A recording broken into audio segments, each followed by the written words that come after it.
السلام علیکم ورحمۃ اللہ وبرکاتہ۔ الحمدللہ رب العالمین والصلاة والسلام علی اشرف الانبیاء والمرسلین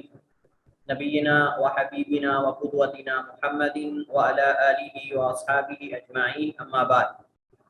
گزشتہ لیکچر میں ہم نے نماز با جماعت کے احکام اور مسائل کا آغاز کیا تھا، اور ہم نے کافی سارے نماز با جماعت کے حوالے سے جو احکام اور مسائل تھے وہ پڑھے تھے، اور کچھ مسائل اور احکام نماز با جماعت کے ابھی تک ہمارے پاس باقی ہیں، جن کو ہم سب سے پہلے تو مسائل کو کمپلیٹ کریں گے جو نماز با جماعت سے متعلق ہیں، اور اس کے بعد پھر ہم باب کی احادیث جو ہیں وہ کتاب سے پڑھیں گے انشاءاللہ۔ جلدی سے ہم مرور کریں گے احادیث سے، کیونکہ بہت ساری احادیث ہم مسائل میں پڑھ چکے ہیں، بہت ساری احادیث ان میں سے ہم مسائل کے ضمن میں پڑھ چکے ہیں، اس وجہ سے ان کو دوبارہ وہاں دہرانے کی ضرورت نہیں۔ ہاں، اگر کوئی اہم تنبیہ یا اہم مسئلہ اس حدیث سے متعلق جو مسائل میں ذکر نہیں کیا گیا تو اس کو انشاءاللہ وہاں ذکر کر دیا جائے گا، اس وجہ سے توجہ کے ساتھ رہیے۔ جو ہمارے پاس آج مسائل اور احکام نماز با جماعت کے احکام اور مسائل میں سے باقی ہیں، اس میں ایک تو یہ ہے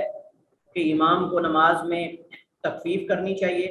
اور تخفیف کیسی ہے اس کی مختلف صورتیں ہیں۔ اس کے بعد امام کے پیچھے صف میں اکیلے نماز پڑھنے کا حکم کیا ہے، اور اگر انسان اکیلا ہے تو کیا وہ اگلی صف سے بندہ کھینچے، یا امام کے ساتھ جا کے کھڑا ہو جائے، یا انتظار کرے، یا واپس چلا جائے، کیا کرے؟ کیونکہ اس کے بارے میں حدیث میں جو ہے وہ وعید وارد ہوئی ہے اکیلے صف میں نماز پڑھنے والے شخص کے بارے میں۔ اسی طرح کچھ اور مسائل ہیں جن کے انشاءاللہ ہم پڑھتے ہیں، پھر انشاءاللہ احادیث پڑھیں۔ تو سب سے پہلے ہمارے پاس جو آج کے مسائل میں سے مسئلہ ہے وہ ہے نماز کو مکمل مگر تخفیف کے ساتھ پڑھنا سنت ہے۔ نماز کو مکمل مگر تخفیف کے ساتھ، تخفیف کہتے ہیں ہلکی نماز، یعنی زیادہ لمبی نہ ہو، یہ سنت ہے اللہ کے نبی علیہ السلام کی۔ امام کے لیے سنت ہے کہ وہ نماز کو اس کے واجبات اور شروط کو مکمل کرتے ہوئے مختصر پڑھائے، یعنی اس کا ہرگز یہ مطلب نہیں ہے کہ نماز اتنی مختصر ہو کہ نہ صحیح رکوع کیا جائے، نہ صحیح سجدہ کیا جائے، نہ صحیح قیام کیا جائے، تو ایسی نماز کو تخفیف نہیں کہتے جس کے اندر شروط اور واجبات کو مکمل ادا نہ کیا جائے۔ تخفیف سے مراد نماز کو ہلکا کرنا ہے، اس کی دو صورتیں ہیں۔ پہلی صورت تخفیف لازم ہے، اور دوسری صورت تخفیف عارضی ہے، یا عارض آپ کہہ سکتے ہیں۔ تخفیف لازم یعنی جتنی تخفیف سنت میں وارد ہوئی ہے اس سے تجاوز نہ کرے، اس سے تجاوز نہ کرے، یہ عام حالات میں ہے، یہ عام حالات میں ہے۔ مخصوص حالات میں اس سے بھی تجاوز کیا جا سکتا ہے، یعنی نماز کو ہلکا پڑھانے میں، نماز کو کم پڑھانے میں سنت سے تجاوز نہیں کرنا چاہیے، لیکن مخصوص حالات میں جتنی بھی تخفیف ہو جائے کوئی حرج نہیں، جیسا کہ انشاءاللہ ہم دوسری صورت پڑھیں گے۔ تجاوز کرنے والا لمبی نماز پڑھانے والا شمار ہوگا، جو تخفیف لازم سے بھی تجاوز کر یعنی آگے کی طرف جائے گا وہ لمبی نماز پڑھانے والا، جو نیچے آئے گا وہ انتہائی مختصر۔ اس کی دلیل کیا ہے؟ حضرت انس بن مالک رضی اللہ تعالی عنہ روایت کرتے ہیں، فرماتے ہیں انہ قال، انہوں نے کہا ما صلیت وراء امام قط اخف صلاۃ ولا اتم صلاۃ من رسول اللہ صلی اللہ علیہ وسلم۔ صحیحین کی روایت ہے، بخاری مسلم کی، کہ نہیں میں نے نماز پڑھی کسی بھی امام کے پیچھے کبھی بھی زیادہ ہلکی نماز، ولا اتم اور زیادہ تمام اور مکمل، صلاۃ نماز، من رسول اللہ صلی اللہ علیہ وسلم نبی علیہ السلام کی نماز سے، یعنی جتنی میں نے اللہ کے نبی علیہ السلام کے پیچھے ہلکی اور مکمل کامل نماز پڑھی ہے، اتنی میں نے کسی کے پیچھے اتنی زیادہ مختصر اور اتنی زیادہ کامل جو ہے وہ نماز نہیں پڑھی۔ اسی طرح حضرت ابو ہریرہ رضی اللہ تعالی عنہ روایت کرتے ہیں ان النبی صلی اللہ علیہ وسلم قال اذا اما احدکم الناس فليخفف۔ یہ حدیث ہمارے ساتھ آئے کی کتاب میں، اس وجہ سے اس کے ترجمے کو توجہ کے ساتھ سن لیجئے۔ حضرت ابو ہریرہ رضی اللہ تعالیٰ عنہ روایت کرتے ہیں ان النبی صلی اللہ علیہ وسلم قال، بے شک نبی علیہ السلام نے فرمایا اذا اما احدکم الناس، جب تم میں سے کوئی لوگوں کو امامت کروائے، اما یؤم کا معنی ہوتا ہے امامت کروانا، جب تم میں سے کوئی امامت کروائے لوگوں کو، فلیخفف، تو بس چاہیے اسے کہ نماز میں تخفیف کرے، فلیخفف تو ہلکی نماز پڑھائے، تخفیف کے ساتھ پڑھائے، فإن، وجہ کیا ہے؟ کیونکہ فیہم الصغیرہ والکبیرہ والضعیفہ والمریضہ، چونکہ ان میں کوئی چھوٹی عمر کا ہوتا ہے، والکبیرہ کوئی بڑی عمر کا ہوتا ہے، والضعیفہ کوئی کمزور ہوتا ہے، والمریض اور کوئی بیمار ہوتا ہے۔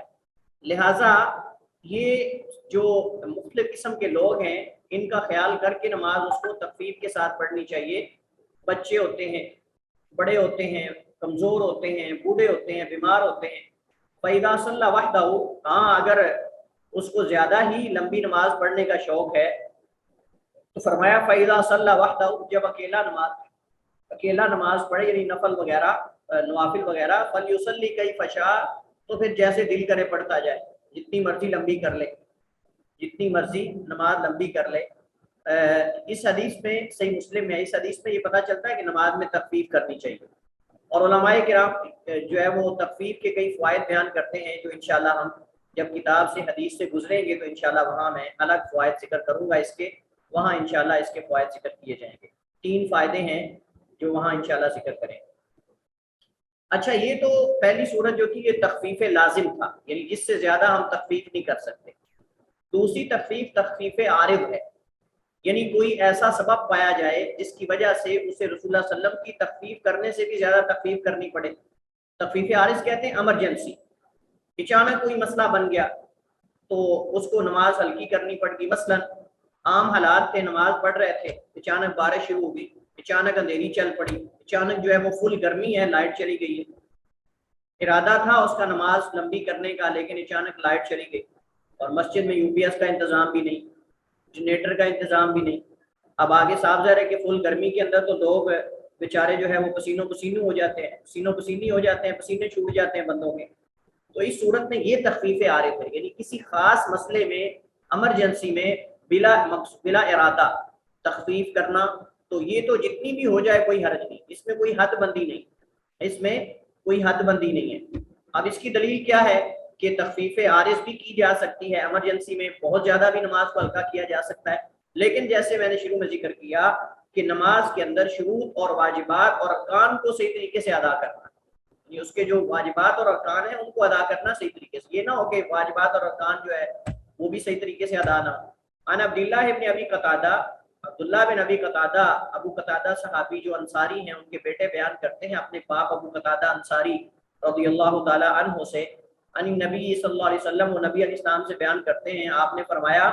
انی لاقوم فی الصلاۃ، میں نماز میں کھڑا ہوتا ہوں، یعنی نماز پڑھاتا ہوں، اريد ان اطول فیھا، میرا دل ہوتا ہے کہ میں نماز لمبی کروں، میرا دل ہوتا ہے کہ میں نماز لمبی کروں، طویل کروں۔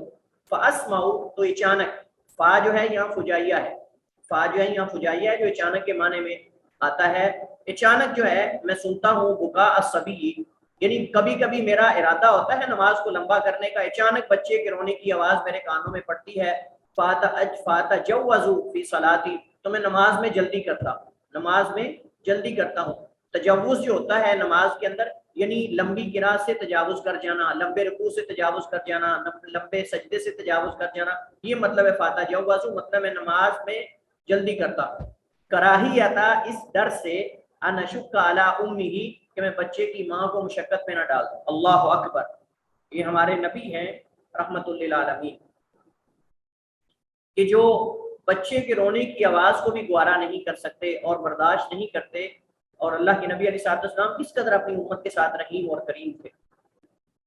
فرماتے ہیں فاسمعوا بکاء الصبی فاتجوز فی صلاتی، تو میں جب بچے کے رونے کی آواز سنتا ہوں، فاتجوز فی صلاتی، تو اپنی نماز میں جلدی کرتا ہوں، تخفیف کرتا ہوں، کراہیتا، اس بات کے ڈر سے، ان اشق علی امتی، کہ کہیں اس کی ماں کو مشقت میں نہ ڈال دوں۔ صاف ظاہر ہے کہ جب ماں کا بچہ روئے گا تو وہ نماز سے ساری اس کی جو توجہ ہے وہ بچے کی طرف چلی جائے گی اور پریشانی ہوگی اس کو، ماں بچے کے رونے کو برداشت نہیں کرتی۔ تو آپ یہ بالکل ایسے سمجھیں، اللہ تعالیٰ اپنے بندے کے رونے کو گوارا نہیں کرتا۔ جب بندہ اللہ کے سامنے آنسو بہاتا ہے، اللہ تعالیٰ سے توبہ کرتا ہے تو اللہ توبہ قبول کر لیتا ہے، اللہ تعالیٰ سے کچھ مانگتا ہے بندہ تو اللہ تعالیٰ اس کو عطا کر دیتا ہے۔ تو حدیث کے اندر آتا ہے، نبی علیہ الصلوۃ والسلام نے فرمایا کہ 2 قطرے اللہ کو بڑے محبوب ہیں، ایک خون کا، شہید کے خون کا قطرہ، اور دوسرا اللہ کے ڈر سے رونے والے کے جو آنکھوں سے بہنے والا آنسو کا قطرہ ہے، وہ بھی اللہ تعالیٰ کو بڑا پسند ہے۔ کچھ تنبیہات ہیں۔ سب سے پہلی بات تو یہ ہے کہ نماز باجماعت کو رسول اللہ صلی اللہ علیہ وسلم کی نماز سے لمبا کرنا حرام ہے، حرام ہے، جائز نہیں ہے کہ اللہ کے نبی علیہ السلام کی نماز سے بھی زیادہ لمبی نماز پڑھائی جائے، کیونکہ رسول کریم صلی اللہ علیہ وسلم ایسا کرنے والے پر اتنے زیادہ غصے ہوئے جتنا آپ صلی اللہ علیہ وسلم پہلے کبھی غصے نہیں ہوئے۔ اللہ کے نبی علیہ السلام کے بارے میں جب ایک صحابی کو پتہ چلا، ایک صحابی کے بارے میں آپ کو پتہ چلا، حضرت معاذ تھے، حضرت معاذ بن جبل رضی اللہ تعالیٰ عنہ نماز لمبی پڑھاتے تھے، تو ایک بندے نے آ کر شکوہ کیا، اللہ کے رسول میں فجر کی نماز میں لیٹ ہو جاتا ہوں، چونکہ رات کو نماز لیٹ ختم ہوتی ہے اور میں صحیح سو نہیں پاتا۔ اللہ کے نبی صاحب غصے میں آ گئے، جیسا کہ حدیث ہے۔ انا ابی مسعود رضی اللہ تعالی عنہ، ابو مسعود انصاری بدری رضی اللہ تعالی عنہ بیان کرتے ہیں، فرماتے ہیں قال رجل، ایک آدمی نے کہا یا رسول اللہ، اے اللہ کے رسول، انی لا اتاخر عن الصلاۃ بالفجر، میں فجر کی نماز میں لیٹ ہو جاتا ہوں، لا اتاخر میں مؤخر ہو جاتا ہوں، لیٹ ہو جاتا ہوں، تاخیر سے آتا ہوں، عن الصلاۃ بالفجر یعنی فجر کی نماز سے لیٹ ہو جاتا ہوں، مما اس وجہ سے، یطیل بنا فلان فیہا، جو فلاں ہمیں نماز لمبی پڑھاتا ہے اس میں، فغضب رسول اللہ صلی اللہ علیہ وسلم، تو اللہ کے نبی غصے میں آ گئے، ما رأیتہ غضب فی موضع یعنی مختلف حدیث اس بارے میں وارد ہوئی ہیں۔ بعض حدیث میں آتا ہے کہ عشاء کی نماز لمبی پڑھاتے تھے حضرت معاذ تھے رضی اللہ تعالیٰ عنہ، اور چونکہ نماز لمبی پڑھاتے تھے تو لیٹ سوتے تھے، فجر میں اٹھ نہیں پاتے تھے، اور بعض میں یہ کہ فجر کی نماز لمبی پڑھاتے تھے، وہ جان بوجھ کے تاخیر سے آتے تھے کہ تاکہ جو ہے وہ ان کو شروع سے نماز کے اندر نہ کھڑا ہونا پڑے، مختلف توجیحات ہیں۔ بہرحال تو حضرت ابو مسعود انصاری فرماتے ہیں فغضب رسول اللہ صلی اللہ علیہ وسلم، یہ اصل میں ہمارا محل شاہد ہے حدیث سے، جو ہم جس وجہ سے حدیث یہاں ذکر کر رہے ہیں، فغضب رسول اللہ، اللہ کے نبی غصے میں آ گئے، فغضب غصہ کیا آپ نے اللہ کے نبی نے، ما رأیتہ غضب فی موضع کان اشد غضبا منہ یومئذ، میں نے اللہ کے نبی کو کبھی بھی اتنا سخت غصے میں نہیں دیکھا، جس جگہ آپ غصہ کرتے تھے اس میں کبھی آپ نے اتنا غصہ کیا، یعنی جن جگہوں میں آپ کو غصہ آتا تھا ان جگہوں میں کبھی اتنا غصہ آپ کو نہیں آیا جتنا اس موقع پر اللہ کے نبی علیہ السلام کو غصہ آیا۔ ثم قال، پھر آپ نے فرمایا یا ایھا الناس، اے لوگو، ان منکم منفرین، تم میں سے کچھ ایسے ہیں جو لوگوں کو متنفر کرنے والے، منفرین یعنی لوگوں کو متنفر کرنے والے ہیں، فمن امن الناس، جو لوگوں کو امامت کروائے، فلیتجوز، اس کو نماز مختصر پڑھانی چاہیے تخفیف کے ساتھ، فإن خلفہ الضعیف والکبیر وذی الحاجۃ، کیونکہ اس کے پیچھے عمر رسیدہ لوگ ہوتے ہیں، اس کے پیچھے کمزور ہوتے ہیں، اس کے پیچھے عمر رسیدہ ہوتے ہیں، کبیر میں نہ بڑی عمر کے، وذی الحاجۃ، اور ضرورت مند ہوتے ہیں، جنہوں نے جا کر کوئی اپنے کام کرنے ہوتے ہیں، ضروری کام ان کو ہوتے ہیں، تو ان لوگوں کا خیال کر کے نماز پڑھانی چاہیے۔ حدیث صحیح بخاری اور صحیح مسلم ہے۔ تخفیف سنت کے مطابق ہونی چاہیے، لوگوں کی خواہشات کے مطابق نہیں، یعنی یہ نہیں ہے کہ اگر کوئی چودھری صاحب مسجد کے کہتے ہیں جی نماز امام صاحب ہلکی پڑھانی ہے تو امام صاحب جو ہے وہ بالکل ہی 5 منٹ کی نماز پڑھا دیں، ایسا نہیں۔ تخفیف لوگوں کی خواہشات کے مطابق نہیں ہونی چاہیے کسی ایک بندے کی، بلکہ عمومی حالات کے مطابق ہونی چاہیے، عمومی جو لوگوں کے حالات ہیں اس کو سامنے رکھتے ہوئے جو ہے نماز کے اندر تخفیف بھی ہو سکتی ہے، نماز کے اندر جو ہے وہ آپ طول بھی دے سکتے ہیں، نماز متوسط بھی ہو سکتی ہے، حالات کے مطابق ہے، کیونکہ اتباع سنت ذریعہ رحمت ہے، سنت پہ عمل کرنا یہ ذریعہ رحمت ہے، اس میں رحمت ہے، بہت بڑی رحمت ہے۔ رسول اللہ صلی اللہ علیہ وسلم نے حضرت معاذ بن جبل رضی اللہ تعالیٰ عنہ کو لمبی نماز پڑھانے پر فرمایا تھا یا معاذ، اے معاذ، افتان انت، کیا لوگوں کو فتنے میں ڈالنا چاہتے ہو، افتان انت، کیا لوگوں کو آزمائش میں ڈالنا چاہتے ہو، او افاتن، کیا تم فتنے میں ڈالنے والے ہو، 3 مرات، 3 بار آپ نے فرمایا۔ اللہ کے نبی نے حضرت معاذ بن جبل، باوجود ان کے اتنا مقام ہونا، حضرت معاذ بن جبل رضی اللہ عنہ قراء میں سے تھے اور اہل علم میں سے تھے، بہت بڑے عظیم صحابی تھے، اللہ کے نبی نے ان کو بھی ڈانٹ دیا، اللہ کے نبی نے ان کو بھی ڈانٹ دیا، اور آپ نے فرمایا کہ آپ فتان انت یا معاذ، کیا تم فتنے میں ڈالنے لگے ہو، لوگوں کو آزمائش میں ڈال رہے ہو۔ 3 مرتبہ آپ نے یہ الفاظ بولے۔ پھر آپ صلی اللہ علیہ وسلم نے فرمایا فلولا صلیت، آپ لوگوں کو نماز کیوں نہیں پڑھاتے ان صورتوں کے ساتھ، سبح اسم ربک الاعلی والشمس وضحاها واللیل اذا یغشی فانه یصلی وراءک الکبیر والضعیف وذو الحاجۃ، چونکہ آپ کے پیچھے نماز پڑھتا ہے الکبیر، عمر، بڑی عمر والا، عمر رسیدہ، یعنی پڑھتے ہیں نماز آپ کے پیچھے عمر رسیدہ لوگ، کمزور، اور جو ہے وہ صاحب حاجت، جن کی ضروری کام ہوتے ہیں، تو لہٰذا تم یہ صورتیں پڑھو، تم یہ صورتیں پڑھو۔ اور جیسا کہ بیان کیا جا چکا ہے کہ اگر کوئی ایمرجنسی یا عارضہ لاحق ہو جائے تو صورتحال کے پیش نظر سنت سے بھی زیادہ نماز کو ہلکا کیا جا سکتا ہے۔ مسئلہ واضح ہے، یعنی اگر بارش ہو رہی ہے یا فل گرمی ہے تو جہاں امام نے جو ہے وہ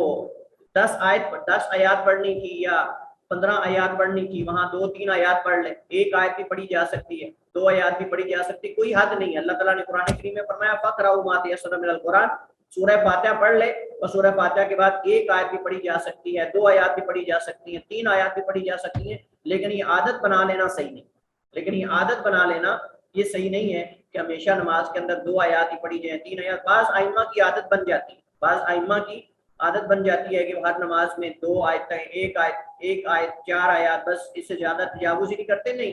حالات کے مطابق کبھی نماز لمبی پڑھانی چاہیے، کبھی نماز مختصر، کبھی متوسط، درمیانے درجے کی، ہر اعتبار سے جو ہے وہ سنت پہ عمل کرنا چاہیے، لیکن ہر وقت نماز نہ زیادہ لمبی پڑھانی چاہیے اور نہ زیادہ مختصر پڑھانی چاہیے۔ دوسرا مسئلہ ہمارے پاس جو آج کے متفرقہ مسائل میں سے ہے، ان میں سے دوسرا مسئلہ امام کا مقتدی کی خاطر نماز میں انتظار کرنا مستحب ہے۔ امام کا مقتدیوں کی خاطر نماز میں انتظار کرنا مستحب ہے، یعنی نماز سے پہلے اگر لوگ کم آئے ہیں تو کسی وجہ سے، آج کل بھی ہو جاتا ہے، اذان نہیں ہوئی، لوگوں کو پتہ نہیں چلا، اگر اذان لیٹ ہوئی ہے تو 5 منٹ انتظار کر لیں، کوئی مسئلہ نہیں ہے، اس سے کچھ نہیں ہو جاتا۔ اور اسی طرح اگر لوگ کسی وجہ سے نہیں آ رہے، لوگ کم ہیں، تو 5 منٹ انتظار کر لیں تاکہ جماعت زیادہ ہو جائے، اجر زیادہ مل جائے، تو یہ مطلب ہے۔ اسی طرح نماز کی حالت کے اندر اگر امام جو ہے وہ قیام کے اندر ہے اور نماز جو ہے وہ ظہر اثر میں سے ہے، آہستہ مطلب قرات کی جا رہی ہے، تو اس کے اندر اس کو پتہ چلا کہ ایک بندہ دروازے سے داخل ہو رہا ہے، آواز آ رہی کہ بندہ داخل ہوا ہے، تو انتظار کر لیں تاکہ وہ بھی نماز با جماعت کا اجر پا لے۔ اس کی مختلف صورتیں انشاءاللہ ہم ان کو یہاں آگے تفصیل سے واضح کرتے ہیں تاکہ مسئلہ حل ہو جائے۔ تو مراد کسی آنے والے کی وجہ سے، بشرطے کہ مقتدیوں کے لیے اس میں کوئی مشقت نہ ہو، اگر مقتدیوں کے لیے مشقت ہو تو پھر انتظار کرنا مکروہ ہے۔ اب امام کا مقتدیوں کے انتظار کرنے کی مختلف صورتیں ہیں، یعنی اس کی مختلف صورتیں ہیں کہ کیسے کیسے انتظار کرتا ہے۔ پہلی صورت یہ ہے کہ نماز میں داخل ہونے سے قبل امام انتظار کرے۔ اس کی 2 حالتیں ہیں، یعنی 2 طرح کی نماز ہے۔ ایسی نماز ہو جسے جلدی پڑھنا واجب ہو، جیسا کہ عشاء کے علاوہ باقی نمازیں۔ اب آپ جانتے ہیں عشاء کے علاوہ باقی نمازیں جو ہیں ان میں چونکہ جلدی پڑھنا مستحب ہے، تو اس وجہ سے بہت زیادہ کسی کا انتظار کرنا یہ صحیح نہیں ہے، سنت میں سے نہیں ہے۔ جب نماز کا وقت ہو جائے تو نماز فوراً پڑھ لی جائے، لیکن اب بعض لوگ جو ہے وہ کسی بڑے کے آنے کا انتظار کرتے رہتے ہیں کہ فلاں خطیب صاحب نے آنا ہے، فلاں امام صاحب نے آنا ہے، فلاں نے، اور اس کی وجہ سے وہ نماز بہت زیادہ لیٹ کر دیتے ہیں، اور یہ طرز عمل صحیح نہیں، کہ کسی بڑے آدمی کی وجہ سے، کسی امام کی وجہ سے، کسی وزیر کی وجہ سے، کسی امیر کی وجہ سے نماز کو جو ہے وہ لیٹ کر دیا جائے۔ تو ایسے تو پھر جن مقامات پہ لوگ کثرت سے آتے جاتے رہتے ہیں بڑے، وہاں تو پھر ایسا ہی ہوتا رہے گا، تو یہ صحیح نہیں ہے۔ اگر وقت ہو جائے تو نماز جو ہے وہ اس کو لیٹ نہیں کرنا چاہیے بلکہ پڑھ لینا چاہیے، لیکن 2-4 منٹ کے لیے انتظار کر لینے میں کوئی حرج نہیں انشاءاللہ۔ البتہ مغرب کی نماز میں جلدی کرنی چاہیے،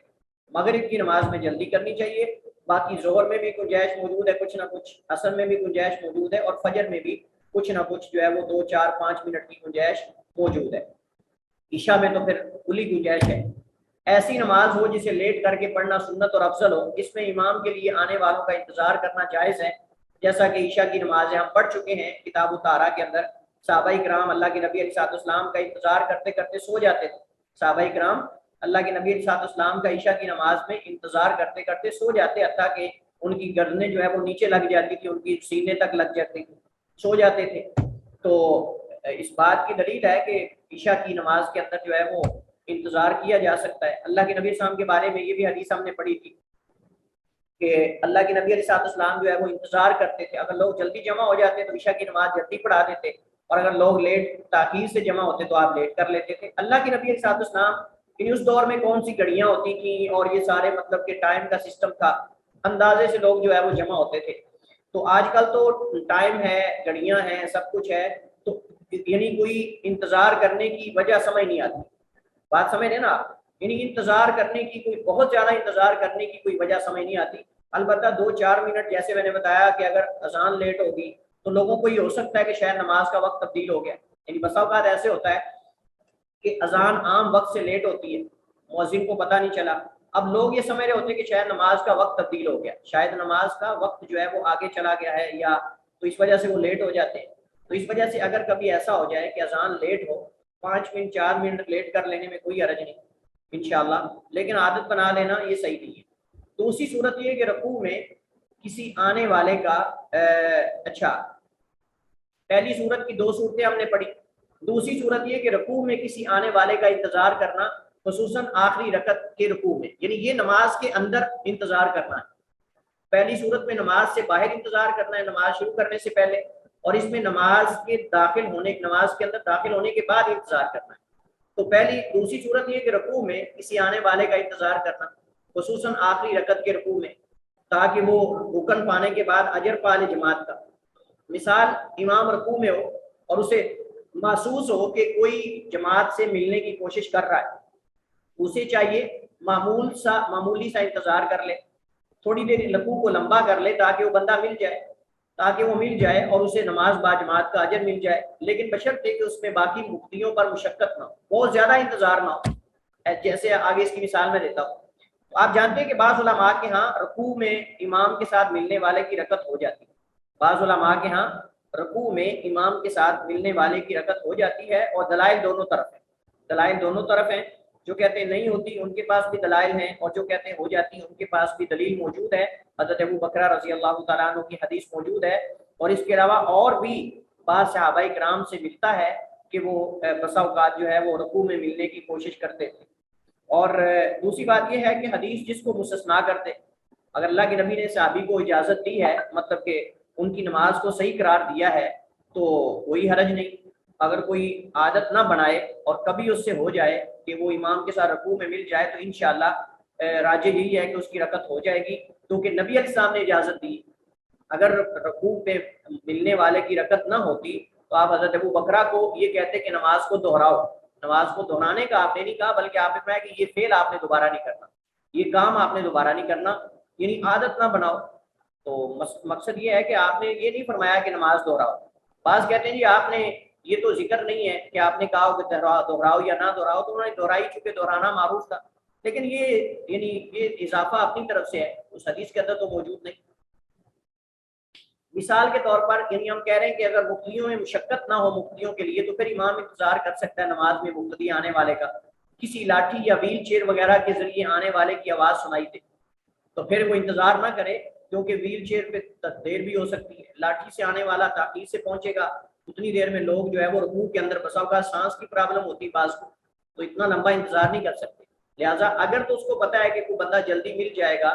تو پھر وہ انتظار کر لے کچھ لمحات، اور اگر اس کو پتا ہے کہ آنے والا بندہ لاٹھی کے ذریعے آ رہا ہے یا پھر ویل چیئر کے ذریعے آ رہا ہے، آواز آ رہی ہے، تو پھر وہ انتظار نہ کرے بلکہ وہ رکوع سے اٹھ جائے، اور مسجد کا دروازہ بھی کافی دور ہو تو اس صورت میں امام انتظار نہ کرے، کیونکہ اس کے صف تک پہنچنے میں کافی سارا وقت درکار ہے، اور اس میں نمازیوں کے لیے مشقت ہے۔ تیسری صورت یہ کہ رکوع کے علاوہ کسی اور رکن میں آنے والے کا انتظار کرنا، یہ تو نہ رکوع کی صورت میں، لیکن کسی اور رکن میں اگر انتظار کرتا ہے، مثلا سجدے میں، تشہد میں، تو پھر کیا ہوگا؟ تو کسی اور رکن میں اگر انتظار کرتا ہے تو اس میں یعنی اسے پانے سے پانے والے کی رکعت شمار نہ ہو۔ اس کی 2 قسمیں ہیں، نمبر 1 اس سے ملنے والے کو کوئی فائدہ حاصل ہو رہا، اگر تو ملنے والے کو فائدہ حاصل ہو رہا ہے تو اس صورت میں امام انتظار کر لے گا، اور اگر ملنے والے کو اس حالت میں ملنے سے کوئی فائدہ نہیں ہو رہا تو پھر انتظار کرنے کا بھی کوئی فائدہ نہیں۔ جس میں فائدہ ہو رہا ہے اس کی مثال امام آخری تشہد میں ہے اور اسے کسی آنے والے کی آواز آئی جو تشہد میں ملنا چاہ رہا ہے، تو اس صورت میں اس کا انتظار کرنا 2 اعتبار سے اچھا ہے، 2 اعتبار سے انتظار کرنا بہتر ہے۔ نمبر 1 اسے جماعت کا اجر مل جائے گا، جیسا کہ بعض اہل علم کا موقف ہے، سب کا نہیں ہے، بعض کا موقف ہے کہ تشہد پا لینے والے کا جماعت کا اجر اس کو مل جائے گا۔ نمبر 2 اگر جماعت کا اجر نہ بھی ملے تو بھی کسی جز کا پا لینا کچھ بھی نہ پانے سے بہتر ہے۔ دوسری صورت یہ ہے کہ جس انتظار سے ملنے والے کا کوئی فائدہ نہ ہو، مثال کے طور پر امام رباعی 4 رکعت والی نماز کی تیسری رکعت میں ہو، امام رباعی یعنی 4 رکعت والی نماز کی تیسری رکعت میں ہو، جس سے کسی آنے والے کی آواز آئے، تو اس صورت میں اس کا انتظار کرنا درست نہیں، کیونکہ مقتدی کو اس کا فائدہ حاصل نہیں ہونے والا۔ اور اس کے بعد اس کے لیے اگلی رکعت پانے کی فرصت موجود ہے، یعنی امام رکوع سے تجاوز کر چکا ہے۔ رکوع کی تو ہم پہلے بات کر رہے تھے، یہ کہ جب امام رکوع سے تجاوز کر چکا ہو تیسری رکعت کے رکوع کا، تو پھر انتظار کرنے کی ضرورت نہیں ہے کہ اگر کوئی بندہ آ بھی رہا ہے تو اس کو انتظار کرنے کی ضرورت نہیں، وہ سجدہ لمبا کرے، یا کیونکہ اس میں ملنے کا فائدہ نہیں، ملنے کا فائدہ آخری رکعت میں، تو آخری رکعت اس کے پاس ابھی باقی ہے، اس کے بعد اس کے لیے اگلی رکعت پانے کی فرصت باقی، لہٰذا انتظار کرنے کی ضرورت اور حاجت نہیں ہے، لہٰذا انتظار کرنے کی ضرورت اور حاجت نہیں ہے۔ اس کے بعد ہمارے پاس مسئلہ ہے صفوں کو درست کرنے کا مسئلہ۔ صفوں کو درست کرنا نماز کے لیے واجب ہے، خلا کو پورا کرنا، کندھے سے کندھا ملانا، بخلاف ان لوگوں کے جو نماز کی صفوں کو اہمیت نہیں دیتے اور جیسے ٹیڑھے میڑھے کھڑے ہو جاتے ہیں، دل کرتا ہے کھڑے ہو جاتے ہیں، دل کرتا ہے کندھا ملا لیتے ہیں، دل کرتا ہے پاؤں ملا لیں نہ ملائیں، کوئی اہمیت ہی نہیں ان کے یہاں۔ انشاءاللہ اس پہ ہم نماز کے بعد بات کرتے ہیں، یہاں لیتے ہیں نماز کی بریک، اور انشاءاللہ 7 بج کر تقریباً 5 منٹ پر یا 7 منٹ پر ہم دوبارہ کلاس شروع کریں گے، چونکہ اذان آج کل جو ہے وہ 7 بجے سے پہلے ہو رہی ہے، تو انشاءاللہ امید ہے ہم 7 بج کر 7 منٹ پر یا 10 کے قریب انشاءاللہ فارغ ہو جائیں گے۔ تو آپ یہ ذہن میں رکھیں کہ جو ہی نماز پڑھنی آپ نے فارغ ہو کے واپس آ جانا ہے، تاکہ جلدی ہم شروع کریں۔ ہمارے پاس کافی ساری حدیث ہیں اور کوشش کرتے ہیں ہم زیادہ سے زیادہ پڑھ لیں، اور جو لوگ تدریس کرانے والے ہیں وہ بھی تیار رہیں، آخر میں انشاءاللہ تدریس کا وقت بھی آپ کو دیا جائے گا۔ یہ دوسرا مسئلہ ہے صفوں کو درست کرنے کا حکم، صفوں کو درست کرنے کا حکم، بلکہ تیسرا مسئلہ ہے۔ اس سے پہلے ہم نے جو ہے وہ نماز میں تخفیف اور انتظار 2 مسئلے پڑھے ہیں۔ اس کے بعد صفوں کو درست کرنے کا حکم کیا ہے؟ تو صفوں کو سیدھا اور درست اور درمیانی خلا کو پر کرنا یہ واجب ہے، اور راجح یہی ہے، علماء کے اقوال میں سے راجح اور درست موقف یہی ہے کہ صفوں کو سیدھا کرنا، درست کرنا، درمیانی خلا کو پر کرنا یہ واجب ہے، اور احادیث سے اس کے بے شمار دلائل ملتے ہیں، جن میں سے چند ایک ہم یہاں ذکر کرتے ہیں، اور یہ کتاب میں موجود ہے، اور ان میں سے اکثر احادیث جو ہیں وہ کتاب میں موجود ہے۔ حضرت انس بن مالک عن انس رضی اللہ تعالی عنہ عن النبی صلی اللہ علیہ وسلم قال، حضرت انس بن مالک خادم رسول اللہ صلی اللہ علیہ وسلم اللہ کی نبی علیہ السلام سے بیان کرتے ہیں، قالا آپ نے فرمایا، سووا صفوفکم، یہ سوا یسوی سے سووا برابر کرو، صفوفکم اپنی صفوں کو برابر رکھو، فإن تسویۃ الصفوف من اقامت الصلاۃ، کہ بے شک نمازوں صفوں کو برابر رکھنا، صفوں کو سیدھا رکھنا، من اقامت الصلاۃ یہ نماز کے قائم کرنے میں سے ہے، یہ نماز کے قائم کرنے میں سے ہے، یعنی اس کے بغیر نماز مستقیم نہیں رہ سکتی، اس کے بغیر انسان کی نماز باجماعت مستقیم نہیں رہ سکتی اگر نماز کے اندر صفیں درست نہ ہوں۔ صحیح بخاری اور مسلم کی حدیث ہے۔ دوسری حدیث میں حضرت سماک بن حرب بیان کرتے ہیں، قالا کہتے ہیں، سمیعت النعمان بن بشیر یقول، میں نے نعمان بن بشیر رضی اللہ تعالی عنہ سے سنا، جو کہ صغار صحابہ کرام میں سے ہیں، اور نبی علیہ السلام کی وفات کے وقت ان کی عمر بہت کم تھی، تقریباً 8 سال یا اس کے قریب ان کی عمر تھی۔ صغار صحابہ کرام میں یہ صحابی اپنے صحابی ہیں، حضرت نعمان بن بشیر یقول فرماتے ہیں، کان رسول اللہ صلی اللہ علیہ وسلم یسوی صفوفنا، اللہ کے نبی علیہ السلام ہماری صفیں سیدھی کرتے تھے، حتیٰ گویا کہ کانما یسوی بها القداء، آپ اس سے سیدھا کر رہے ہیں تیروں کو، یعنی آپ اس طرح جو ہے وہ صفیں ہماری سیدھی کرتے تھے گویا کہ آپ ان کے ذریعے تیر کو سیدھا کرنا چاہتے ہیں۔ حتیٰ کہ دیکھا نبی علیہ السلام نے، انا قد عقلنا عنہ، یعنی شروع میں ایسا ہی تھا، حتیٰ کہ ہم جب نبی علیہ السلام نے دیکھا کہ ہم یہ بات سمجھ گئے ہیں، یعنی ہمیں صفیں سیدھی کرنے کا طریقہ جو ہے وہ ہمیں آ گیا ہے، تو کہتے ہیں ثم خرج یوما، پھر ایک دن آپ نکلے، فقام آپ کھڑے ہوئے، حتیٰ کاد یکبر، حتیٰ کہ قریب تھا کہ آپ جو ہے وہ تکبیر کہیں، فرآ رجلا، تو آپ نے دیکھا ایک آدمی کو، بادیا صدرہ من الصف، اس کا سینہ سب سے آگے نکلا ہوا تھا، یعنی تھوڑا آگے بڑھا ہوا تھا، فقال، تو آپ نے فرمایا، عباد اللہ، اللہ کے بندو، لتسون صفوفکم، البتہ ضرور تم اپنی صفوں کو سیدھا کرو گے، او لیخالفن اللہ بین وجوہکم، یا اللہ تعالیٰ تمہارے چہروں کے درمیان جدائی ڈال دے گا، اللہ تعالیٰ تمہارے چہروں کو ایک دوسرے سے دور کر دے گا، یعنی تمہارے درمیان اختلاف پیدا کر دے گا، اگر صفوں میں تمہارے اتفاق نہ رہا تو تمہارے چہروں میں بھی اختلاف ہو جائے گا، تمہارے درمیان اللہ تعالیٰ اختلاف پیدا کر دے گا۔ اس حدیث میں صفیں درست نہ کرنے والوں کے لیے وعید اور تنبیہ وارد ہوئی ہے۔ ایسا کسی واجب اور ضروری کام میں کہا جا سکتا ہے، مسنون یا مستحب کام میں نہیں کہا جا سکتا۔ اگر کوئی بندہ یہ دعویٰ کرے کہ جی صفیں سیدھی کرنا کوئی اتنی بڑی بات نہیں ہے، جیسے کوئی کھڑا ہو جائے بس ٹھیک ہے، تو اللہ کے نبی علیہ السلام اتنی سخت وعید بیان کر رہے ہیں، اگر تم صفیں سیدھی نہیں کرو گے تو اللہ تمہارے چہروں کے درمیان دوری ڈال دے گا، یعنی تمہارے درمیان اللہ تعالیٰ پھوٹ اور اختلاف پیدا کر دے گا، کیونکہ یہ ذریعہ ہے آپس میں محبت اور محبت کا۔ اگر ایک بندہ نماز کے اندر امام کے پیچھے کھڑا ہو کر بھی پاؤں سے پاؤں نہیں ملا رہا تو لگتا ایسے ہے جیسے بندہ لڑا ہوا ہے اس سے اس کی کوئی بھائی چارہ ہی نہیں، کوئی اسلامی بھائی چارہ ہے ہی نہیں آپس میں، یعنی ایک ملانا چاہ رہا ہے قدم کو، دوسرا دور کر رہا ہے۔ تو یہ کس قدر نفرت ہے، کس قدر تعصب اور کس قدر بغض ہے۔ اور لوگ بڑے ہمارے ہاں افراط و تفریط کا شکار ہیں، بعض جو ہے وہ بالکل اپنے پاؤں سکیڑ کے کھڑے ہو جاتے ہیں جان بوجھ کر، تاکہ کوئی صف کے ساتھ قدم نہ ملائے، اور بعض اتنا زیادہ کھول لیتے ہیں کہ ساتھ والا تنگ ہونے لگ جاتا ہے۔ تو افراط و تفریط نہیں ہونا چاہیے، بلکہ اعتدال کی راہ پہ ہونا چاہیے۔ اپنے وجود کے مطابق انسان کو قدم کھولنے چاہیے، نہ تو بالکل تنگ کر لے تاکہ دوسرے کو ملانا مشکل ہو، اور نہ بالکل کھول لے تاکہ دوسرا جو ہے وہ تنگ ہوتا رہے۔ تو اعتدال کے ساتھ کھڑے ہونا چاہیے اور قدم سے قدم، کندھے سے کندھا ملانا چاہیے۔ اللہ کے نبی علیہ السلام باقاعدہ جو ہے وہ یہ ذکر کرتے تھے، حاذو بین المناکب والاقدام سد الخلل لینو بعید اخوانکم، مختلف الفاظ اللہ کے نبی علیہ السلام سے صیغہ امر کے ساتھ جو ہے وارد ہوئے۔ لہٰذا یہ کہنا کہ قدم کے ساتھ قدم ملانا یہ وہابیوں کا کام ہے، یا یہ فلاں مکتبہ فکر کے لوگوں کا کام ہے لہٰذا میں نہیں ملاؤں گا، جیسے وہ کہتے ہیں جی شلوار کو ٹخنوں سے اوپر رکھنا یہ تو وہابیوں کا کام ہے، یہ تو فلاں جو ہے وہ سلفیوں کا کام ہے، یہ فلاں لوگوں کا کام ہے، لہٰذا میں تو شلوار کو نیچے لٹکاؤں گا۔ جان پوچھ کر اللہ کے نبی کی حدیث سے عداوت رکھنا صرف اس وجہ سے کہ فلاں مقتدہ فکر کے لوگ جو ہے وہ ایسا کرتے ہیں تو میں ایسا نہیں کروں گا، تو یہ نبی کی سنت سے محبت نہیں۔ اس کا مطلب یہ شخص خواہشات کا پجاری ہے، اس کا مطلب یہ ہے کہ شخص خواہشات کا پجاری ہے، اس کو نبی کی سنت سے محبت نہیں۔ اگر نبی کی سنت سے محبت ہو، اس کو کیا لگے کوئی بھی کرتا ہے یا نہیں کرتا،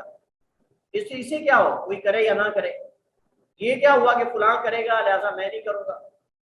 فلاں صفیں ملاتے ہیں تو لہٰذا میں صفوں کو توڑ کے کھڑا ہوں گا۔ کس قدر تعصب اور ہٹ درمی ہے، بڑی عجیب یہ عجیب روش ہے اور بڑی عجیب حرکت ہے کہ جان بوجھ کے آپ سکڑ کے کھڑے ہو جائیں تاکہ دوسرا آپ کے قدم کے ساتھ قدم نہ ملا سکے، آپ کے کندھے کے ساتھ کندھا نہ ملا سکے۔ یہ طرز عمل قطعاً بھی صحیح نہیں ہے اور ایک مومن کو زیب نہیں دیتا، اور یہ اسلامی اتفاق و اتحاد مسلمانوں کے اس کے خلاف ہے۔ یہ تو ایسے ہے جیسے وہ لڑا ہوا آدمی ایک دوسرے سے، وہ ایسے چہرہ دوسرے کا ادھر ہو پہلے کا ادھر ہو۔ صفیں کیسے سیدھی ہوتی ہیں؟ صفیں سیدھی کرنے کے کئی طریقے ہیں۔ صفیں ایک دوسرے کے برابر کھڑا ہونے سے درست ہوں گی کہ کوئی دوسرے سے آگے نہ بڑھے اور اس سے ٹخنے اور کندھے ملائے ہوئے ہوں۔ اس سے یہ بھی معلوم ہوتا ہے کہ جب مقتدی امام کے ساتھ ایک صف میں ہو تو اس کے برابر کھڑا ہوگا۔ یہ ہمارے ہاں بعض لوگ جو ہے وہ دو بندے جب نماز کروا رہے ہوں تو وہ امام سے تھوڑا ہٹ کے کھڑا ہوتا ہے۔ جب دو امام اور ایک مقتدی ہو تو صاحب ظاہر ہے کہ مقتدی امام کے جو ہے وہ مقتدی امام کے دائیں جانب کھڑا ہوگا، تو اس صورت میں وہ برابر نہیں کھڑا ہوتا، تھوڑا پیچھے ہٹ کے کھڑا ہوتا ہے، اور یہ صحیح نہیں بلکہ امام کے مقتدی برابر کھڑا ہوگا، قدم سے قدم ملائیں گے، پیچھے نہیں ہٹ کے کھڑے ہوں گے۔ یہ بعض فقہا کی طرف سے ایجاد کردہ طریقہ ہے، اس کی کوئی دلیل نہیں ہے، برابر کھڑے ہوں گے، پیچھے ہٹ کر نہیں، جیسا کہ بعض علماء کا موقف ہے۔ صفوں کو سیدھا کرنے میں کئی چیزیں داخل ہیں اور یہ طریقہ ہے صفوں کو سیدھا کرنے کا، اور اس میں یہ ساری چیزیں آتی ہیں۔ نمبر ایک دوسرے کے برابر کھڑا ہونا، کندھوں کے برابر کندھے رکھنا، اس کی دلیل گزر چکی، ابھی ہم نے پیچھے حدیث پڑھی ہے کہ اللہ کے نبی صلی اللہ علیہ وسلم برابر کرتے تھے، اگر کوئی آگے بڑا ہوتا تو اس کو پیچھے کر دیتے۔ صفوں کو ملانا اور درمیان میں فاصلہ نہ چھوڑنا، صفوں کو ملانا اور درمیان میں فاصلہ نہ چھوڑنا، رسول اللہ صلی اللہ علیہ وسلم اس کا حکم دیتے تھے، جیسا کہ حدیث میں ہے۔ عبداللہ ابن عمر رضی اللہ تعالیٰ عنہ روایت کرتے ہیں، ان رسول اللہ صلی اللہ علیہ وسلم قال، اللہ کے نبی نے فرمایا، اقیم الصفوف، صفوں کو سیدھا کر لو، وحاذو بین المناکب، اور کندھوں کو ایک دوسرے کے برابر کر لو، وسد الخلل، اور درمیان کے خلا پورے کر لو، ولینوا بایدی اخوانکم، اپنے بھائیوں کے ہاتھوں میں نرم ہو جاؤ، اپنے بھائیوں کے ہاتھوں میں نرم ہو جاؤ۔ اگر تمہیں کوئی ملا کے قریب کرنا چاہتا ہے تو قریب ہو جاؤ، اگر تمہارا ہاتھ پکڑ کے کوئی قریب کرنا چاہتا ہے تو قریب ہو جاؤ، یہ نہ ہو کہ آپ کو کہ میں نہیں ہوں گا یا غصہ کر جاؤ آگے سے، نہیں۔ وَلِینُوا بِأَیْدِی إِخْوَانِکُم، اور نرم ہو جاؤ اپنے بھائیوں کے ہاتھوں میں۔ وَلَا تَذَرُوا فُرُجَاتٍ لِلشَّیطَان، اور نہ چھوڑو شیطان کے لیے خلا، نہ چھوڑو ومن وصل صفا، آپ یہ ذرا حدیث کے معنی پہ غور کریں، ومن وصل صفا وصلہ اللہ، اور جو صف کو ملاتا ہے اللہ اسے ملائے، ومن قطع، یہ دعا ہے اللہ کے نبی صلی اللہ علیہ وسلم کی طرف سے صف ملانے والے کو، فرمایا من وصل صفا، جو صف کو ملائے، وصلہ اللہ، اللہ اسے ملا دے، ومن قطع صفا قطعہ اللہ، اور جو صف کو کاٹ دے اللہ تعالیٰ اس کو کاٹ دے۔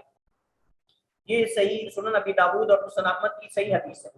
اس سے پتہ چلتا ہے کہ صف سیدھا کرنے سے مراد ایک تو برابر صفیں بالکل برابر کرنا، دوسرا درمیان کے خلا پورے کرنا، اور تیسرا یہ ہے کہ قدم سے قدم اور کندھے سے کندھا ملا کر کھڑا ہونا۔ پہلی صف کو پہلے مکمل کرنا، یہ بھی صف، یہ صفیں سیدھی کرنے کا حصہ ہے، اور یہ اقامت الصلاۃ میں سے ہے، نماز قائم کرنے میں سے ہے کہ پہلی صف کو پہلے مکمل کریں، پھر اس کے بعد دوسری صف شروع کریں، کیونکہ پہلی صف مکمل ہونے سے پہلے دوسری صف شروع کرنے والے کی نماز ہی نہیں، دوسرے صف شروع کرنے والے کی، دوسری صف شروع کرنے والے کی نماز ہی نہیں ہے۔ یعنی یہ بھی صفیں درست کرنے میں سے ہے، جب تک پہلی صف مکمل نہ ہو جائے تب تک دوسری صف شروع نہ کی جائے۔ نمبر 4، صفیں آپس میں ایک دوسرے کے بھی اور امام کے بھی قریب قریب ہونی چاہیے، یعنی صفوں کے درمیان میں فاصلہ زیادہ نہیں ہونا چاہیے، اور امام اور صف کے درمیان بھی فاصلہ زیادہ نہیں ہونا چاہیے، امام اور صف کے درمیان بھی فاصلہ زیادہ نہیں ہونا چاہیے، اور صفوں کے درمیان بھی فاصلہ زیادہ نہیں ہونا چاہیے، کیونکہ یہ ایک اجتماع ہے، اور اجتماع کو اجتماع تب ہی کہتے ہیں جب اس میں قرب ہو اور دوری اور فاصلہ نہ ہو، اور دوری اور فاصلہ نہ ہو۔ تو صفیں آپس میں ایک دوسرے کے بھی اور امام کے بھی قریب قریب ہونی چاہیے، درمیان میں فاصلے نہیں ہونے چاہیے، درمیان میں فاصلے نہیں ہونے چاہیے۔ صفیں سیدھی کرنے میں سے ایک یہ بھی ہے کہ نمازی امام کے قریب کھڑا ہو، نمازی امام کے قریب کھڑا ہو، جتنا قریب ہوگا اتنا ہی افضل ہوگا، جتنا قریب کھڑا ہوگا اتنا ہی افضل ہوگا، کیونکہ رسول اللہ صلی اللہ علیہ وسلم نے فرمایا لیلینی منکم اولو الارحام، نبی علیہ السلام نے فرمایا لیلینی منکم اولو الارحام، یعنی یہ پانچویں صورت ہے صف کو ملانے میں سے، صفیں سیدھی کرنے میں سے ایک یہ بھی ہے کہ نمازی امام کے قریب کھڑا ہو، جتنا قریب ہوگا اتنا افضل ہوگا، کیونکہ رسول اللہ صلی اللہ علیہ وسلم نے فرمایا لیلینی منکم اولو الاحلام والنہا ثم الذین یلونہم ثلاثا، میرے قریب تم میں سے وہ کھڑا ہو جو کہ عقل مند اور سمجھدار ہے،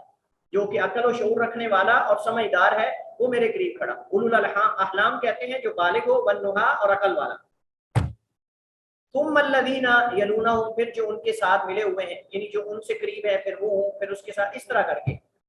ثم، یعنی 3 بار اللہ کے نبی نے یہ فرمایا۔ اور چھٹی چیز، دائیں طرف کو بائیں پر ترجیح دینا،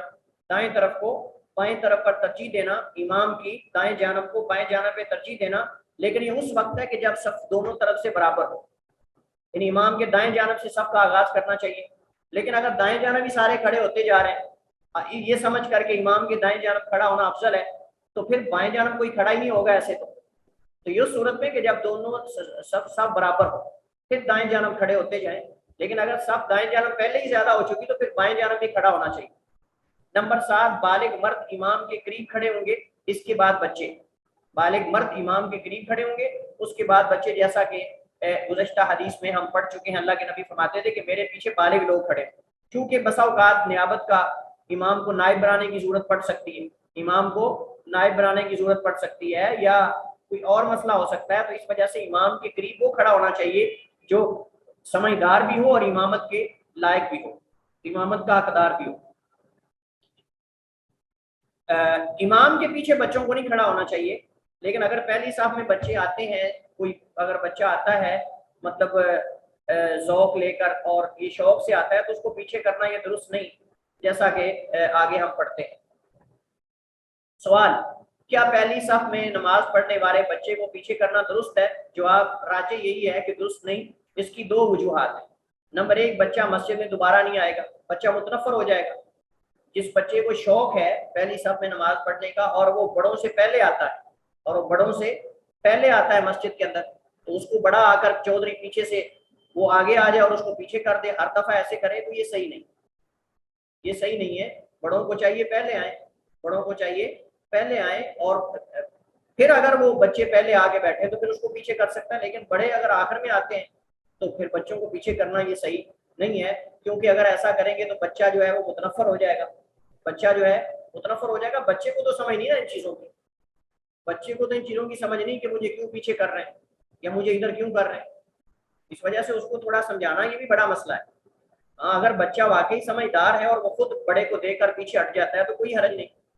لیکن اگر اس کو زبردستی پیچھے کر دیا جائے بچے کو دھکا دے کر تو یہ طرز عمل صحیح نہیں, اس سے بچہ متنفر ہو جاتا ہے, دوبارہ مسجد میں نہیں آئے گا. اس طرح پیچھے کرنے والے سے نفرت کرنے لگ جائے گا, وہ کہے گا یہ چاچا جو ہے چودھری یہ تو ہمیشہ یہ ایسا ہے یہ ایسا ہے, اس کے بارے میں وہ عجیب و غریب نظریات قائم کرے گا, اور یہ صحیح نہیں. کچھ مسائل ہیں متفرقات ہمارے اس مسئلے سے متعلق, ان میں سے پہلا مسئلہ اکیلے صف میں نماز پڑھنے کا. یہ مسئلہ بڑا اہم مسئلہ ہے اور اس میں کئی صورتیں ذکر کی جاتی ہیں اور اس کو ڈسکس کیا جاتا ہے, سوال کیا جاتا ہے اس بارے میں. تو اکیلے صف کے پیچھے نماز پڑھنے کا حکم کیا ہے؟ کیا اکیلے آدمی کی صف کے پیچھے نماز ہو جائے گی یا نہیں؟ اس میں فقہا کے تین اقوال. پہلا قول یہ ہے اکیلے صف کے پیچھے نماز پڑھنے والے کی نماز صحیح ہے, لیکن ایسا کرنے والا سنت کی مخالفت کرنے والا ہے, اور اس میں اس سے آگے والی صف کا مکمل یا غیر مکمل ہونا برابر ہے, یعنی ہر دو صورت میں وہ گناہ گار ہے, ہر دو صورت میں وہ گناہ گار ہے. اگر وہ اکیلے نماز صف میں پیچھے پڑھتا ہے تو ان علماء کے ہاں یعنی جمہور کا قول ہے وہ گناہ گار ہے لیکن اس کی نماز ہو جائے گی. ان کے نزدیک حدیث لا صلاۃ للذی خلف الصف, نہیں نماز ہے اس شخص کی جو کہ صف کے پیچھے ہے, یعنی اکیلا کہ اس آدمی کی نماز نہیں جو صف کے پیچھے ہو. اس سے مراد نفی کمال ہے, نفی صحت نہیں, یعنی کمال کی نفی ہے یہاں, صحت کی نفی نہیں, کہ اس کی نماز کامل نہیں لیکن نماز صحیح ہے, ہو جائے گی. دوسرا قول یہ ہے کہ صف کے پیچھے اکیلے نماز پڑھنے والے کی ایک یا ایک رکعت سے زائد پڑھی گئی نماز باطل ہے. ہاں اگر اس نے نماز شروع کی, ابھی قیام میں ہی تھا, امام صاحب ابھی قیام میں ہی تھے کہ بندہ مل گیا, یا ابھی رکوع میں تھے تو بندہ مل گیا, یا ابھی سجدے میں تھے بندہ مل گیا, یعنی پوری رکعت اس نے اکیلے نہیں پڑھی بلکہ ایک رکعت سے کم اگر پڑھی ہے تو نماز صحیح ہے, اگر ایک رکعت پوری اس نے پڑھ لی تو اس کی نماز صحیح نہیں. آگے والی صف مکمل ہو یا ناقص ہو, یہ حنابلہ کا مذہب ہے. ان کی دلیل حضرت وابصہ رضی اللہ تعالیٰ عنہ کی حدیث ہے, ان رسول اللہ صلی اللہ علیہ وسلم رأى رجلا يصلي خلف الصف, اللہ کے نبی علیہ السلام نے ایک آدمی کو دیکھا جو کہ صف کے پیچھے نماز پڑھ رہا تھا, وحدہ اکیلا, فامرہ ان یعید, تو آپ نے اسے نماز دہرانے کا حکم دیا. اللہ کے نبی علیہ السلام نے اسے نماز دہرانے کا ذکر کیا. اس حدیث میں اگرچہ اختلاف ہے لیکن راجح یہ کہ حدیث صحیح ہے, لیکن اس کی توجیہ یہ ہے کہ یہ اس وقت ہے کہ جب آگے جگہ ہو سکتا ہے کہ یہ جس آدمی نے نماز پیچھے پڑھی تھی اکیلے, آگے جگہ ہو, اس نے پیچھے الگ صف بنا لی, تو اس وجہ سے اللہ کے نبی نے دہرانے کا حکم دیا. اسی طرح حضرت علی بن شیبان روایت کرتے ہیں, فرماتے ہیں قال رسول اللہ صلی اللہ علیہ وسلم, نبی علیہ السلام نے فرمایا استقبل صلاتک لا صلاۃ للذی خلف الصف, کہ صف کے پیچھے اکیلے نماز پڑھنے والے میں اپنی نماز دہراؤ. استقبل صلاتک, اپنی نماز کو دہراؤ, کیونکہ لا صلاۃ للذی خلف الصف, اس شخص کی نماز نہیں ہے جو صف کے پیچھے نماز پڑھتا ہے, یعنی اکیلا صف اپنی بنا لیتا ہے. سنن ابن ماجہ کی حدیث ہے اور یہ صحیح درجے کی روایت ہے. وجہ استدلال یہ ہے کہ اگر نماز باطل نہ ہوتی تو آپ صلی اللہ علیہ وسلم اسے دہرانے کا حکم نہ دیتے, تو نبی کریم علیہ السلام کا اسے نماز دہرانے کا حکم دینا یہ اس بات کی دلیل ہے کہ اس کی نماز صحیح نہیں, کیونکہ اسے نماز اکیلے. تیسرا قول یہ ہے کہ اگر پہلی صف مکمل ہو تو پیچھے اکیلا کھڑا ہونے والے کی نماز صحیح ہے, اور اگر اگلی صف مکمل نہ ہو تو پھر پیچھے اکیلے نماز پڑھنے والے کی نماز باطل ہوگی. یہ موقف شیخ الاسلام ابن تیمیہ کا ہے, علامہ ابن عثیمین وغیرہ نے بھی اسی قول کو ترجیح دی ہے. علامہ ابن عثیمین رحمہ اللہ تعالیٰ نے صف مکمل ہونے کی صورت میں اکیلے نماز پڑھنے کی 4 صورتیں بیان کی ہیں اور ہر صورت کا حکم بھی بیان کیا. اب یہ صورتیں ذرا تفصیل کے ساتھ سنیے گا, اور ہر صورت میں قباحت ہے سوائے ایک صورت میں. پہلی صورت یہ ہے کہ بندے کے ذہن میں خیال آتا ہے کہ بھئی اکیلے پیچھے نماز پڑھنے کے بارے میں حدیث میں ممانعت آئی ہے تو میں کیا کروں. تو پہلی صورت یہ ہے کہ وہ اگلی صف سے کسی نمازی کو کھینچے. ایسا کرنے والا 3 غلطیوں کا ارتکاب کرتا ہے, ایسا کرنے والا 3 غلطیاں کر رہا ہے. جو آگے سے بندہ کھینچتا ہے اس نے 3 خرابیاں کی, لہذا یہ صحیح نہیں. 3 خرابیاں کون سی اس سے ہوتی ہیں؟ نمبر 1, پہلی صف میں خلا پیدا ہو. جب آگے سے بندہ کھینچے گا تو پہلی خرابی یہ ہے پہلی صف میں خلا پیدا ہو جائے گا, اور ایسا کرنا صف کو توڑنا ہے, اور صف کو توڑنا گناہ ہے. ابھی ہم حدیث پڑھ کے آئے. اچھا, اس آدمی کو افضل جگہ سے غیر افضل جگہ کی طرف لے آیا, یعنی آدمی اگر پہلی صف میں کھڑا ہے پیچھے اس کو لے آیا, اور اگر دوسری میں ہے تو تیسری میں لے آیا, تیسری میں تو چوتھی میں لے آیا. تو گویا کہ ایک افضل جگہ سے اسے ہٹا کر غیر افضل جگہ کی طرف لے آیا، حالانکہ وہ بیچارہ پہلے آیا، اس کا کیا قصور ہے، اس کو ہٹا کر پیچھے کر رہا ہے۔ اب بات سمجھ رہے ہیں نا، توجہ کے ساتھ رہیے گا۔ تو پہلی صف سے بندہ کھینچنا پیچھے، اس میں تین خرابیاں ہیں، اس میں تین خرابیاں ہیں۔ پہلی یہ ہے کہ اس نے اگلی صف میں خلا پیدا کر دی، اب سارے ہلے گے، اور اسی طرح جو ہے وہ اس کو افضل جگہ سے غیر افضل جگہ کی طرف لے آیا۔ نمبر تین، پچھلے لائے گئے شخص کو تشویش پہنچائی ہے۔ پہلے لائے گئے شخص کو، جو شخص لایا اس کو تشویش ہوئی، اس کی نماز خراب ہوئی، اس کا خشوع خضوع اس میں خلل واقع ہوا۔ ایک چوتھی صورت یہ ہے، ہم اس کو چار غلطیاں کہہ سکتے ہیں۔ چوتھی صورت یہ کہ آگے سے آدمی کو پیچھے کھینچنے سے خلا پورا کرنے کے لیے پوری صف کے لوگوں کو بغیر کسی شرعی عذر کے حرکت کرنا پڑے گی۔ جب بندہ کھینچے گا تو صاحب ظاہر ہے، اگر اس طرف سے کھینچا ہے تو ادھر والے سارے ملیں گے، اگر ادھر سے کھینچا تو ادھر والے، وہ ساری صف حرکت کریں گے۔ تو اس طرح جو ہے وہ گویا کہ بے جا حرکت سارے کریں گے، حالانکہ حرکت کی ضرورت نہیں تھی۔ تو یہ چار خرابیاں ہیں جس کی وجہ سے یہ صورت بھی صحیح نہیں، یہ صورت بھی صحیح نہیں۔ دوسری صورت یہ ذہن میں آتی ہے بندے کے کہ چلیں امام کے ساتھ جا کے کھڑا ہو جائے، اس میں بھی خرابیاں ہیں، اس میں بھی خرابیاں اور قباحتیں ہیں، لہٰذا یہ بھی صحیح نہیں۔ وہ کیا ہے؟ یہ خلاف سنت کام ہے، یہ خلاف سنت کام ہے، کیونکہ سنت یہی ہے کہ جماعت کی صورت میں امام اکیلا کھڑا ہو اور باقی لوگ اس کے پیچھے ہوں۔ ہاں اگر دو ہیں تو پھر صاحب ظاہر ہے کہ دونوں اکٹھے ہوں گے، لیکن اگر تین ہیں یا تین سے زائد ہے تو پھر امام آگے کھڑا ہوگا، باقی پیچھے کھڑے ہوں گے۔ بس جب کوئی دوسرا اس کے ساتھ جا کے کھڑا ہو جائے گا تو اس سے وہ شخص، وہ ایک شخص نہیں بلکہ وہ دو امام ہو جائیں گے، اس سے وہ دو امام ہو جائیں گے، لہٰذا یہ صحیح نہیں۔ دوسرا یہ ہے کہ امام کے ساتھ کھڑا ہونے کے لیے اسے لوگوں کی گردنیں اور صفیں پلان کے جانا پڑے گا، اور اس میں نمازیوں کے لیے تشویش اور تکلیف ہے، اس میں نمازیوں کے لیے تشویش اور تکلیف ہے۔ تیسری خرابی یہ ہے کہ پھر اسے دیکھ کر اور لوگ بھی جا کے امام کے ساتھ کھڑے ہوتے جائیں گے، اس طرح یہ پوری صف بن جائے گی، اب پتہ نہیں چلے گا امام کا، اور یہ خلاف سنت ہے۔ تیسری صورت یہ بنتی ہے کہ وہ جماعت چھوڑ دے اور اکیلا نماز پڑھ لے، اس میں بھی قباحت ہے۔ اس میں قباحت یہ ہے کہ اس نے جان بوجھ کر جماعت کا اجر کھو دیا، اس نے جان بوجھ کر جماعت کا اجر کھو دیا۔ چوتھی صورت وہ یہ ہے، اس کو ذرا ہم تھوڑا ہائی لائٹ کر لیں۔ چوتھی صورت یہ ہے کہ وہ اکیلا صف کے پیچھے نماز پڑھ لے، اور وہ واحد صورت بچتی ہے، اور بہتر یہی بہتر ہے، یعنی چار صورتوں میں سے تینوں صورتیں ان میں خرابیاں ہیں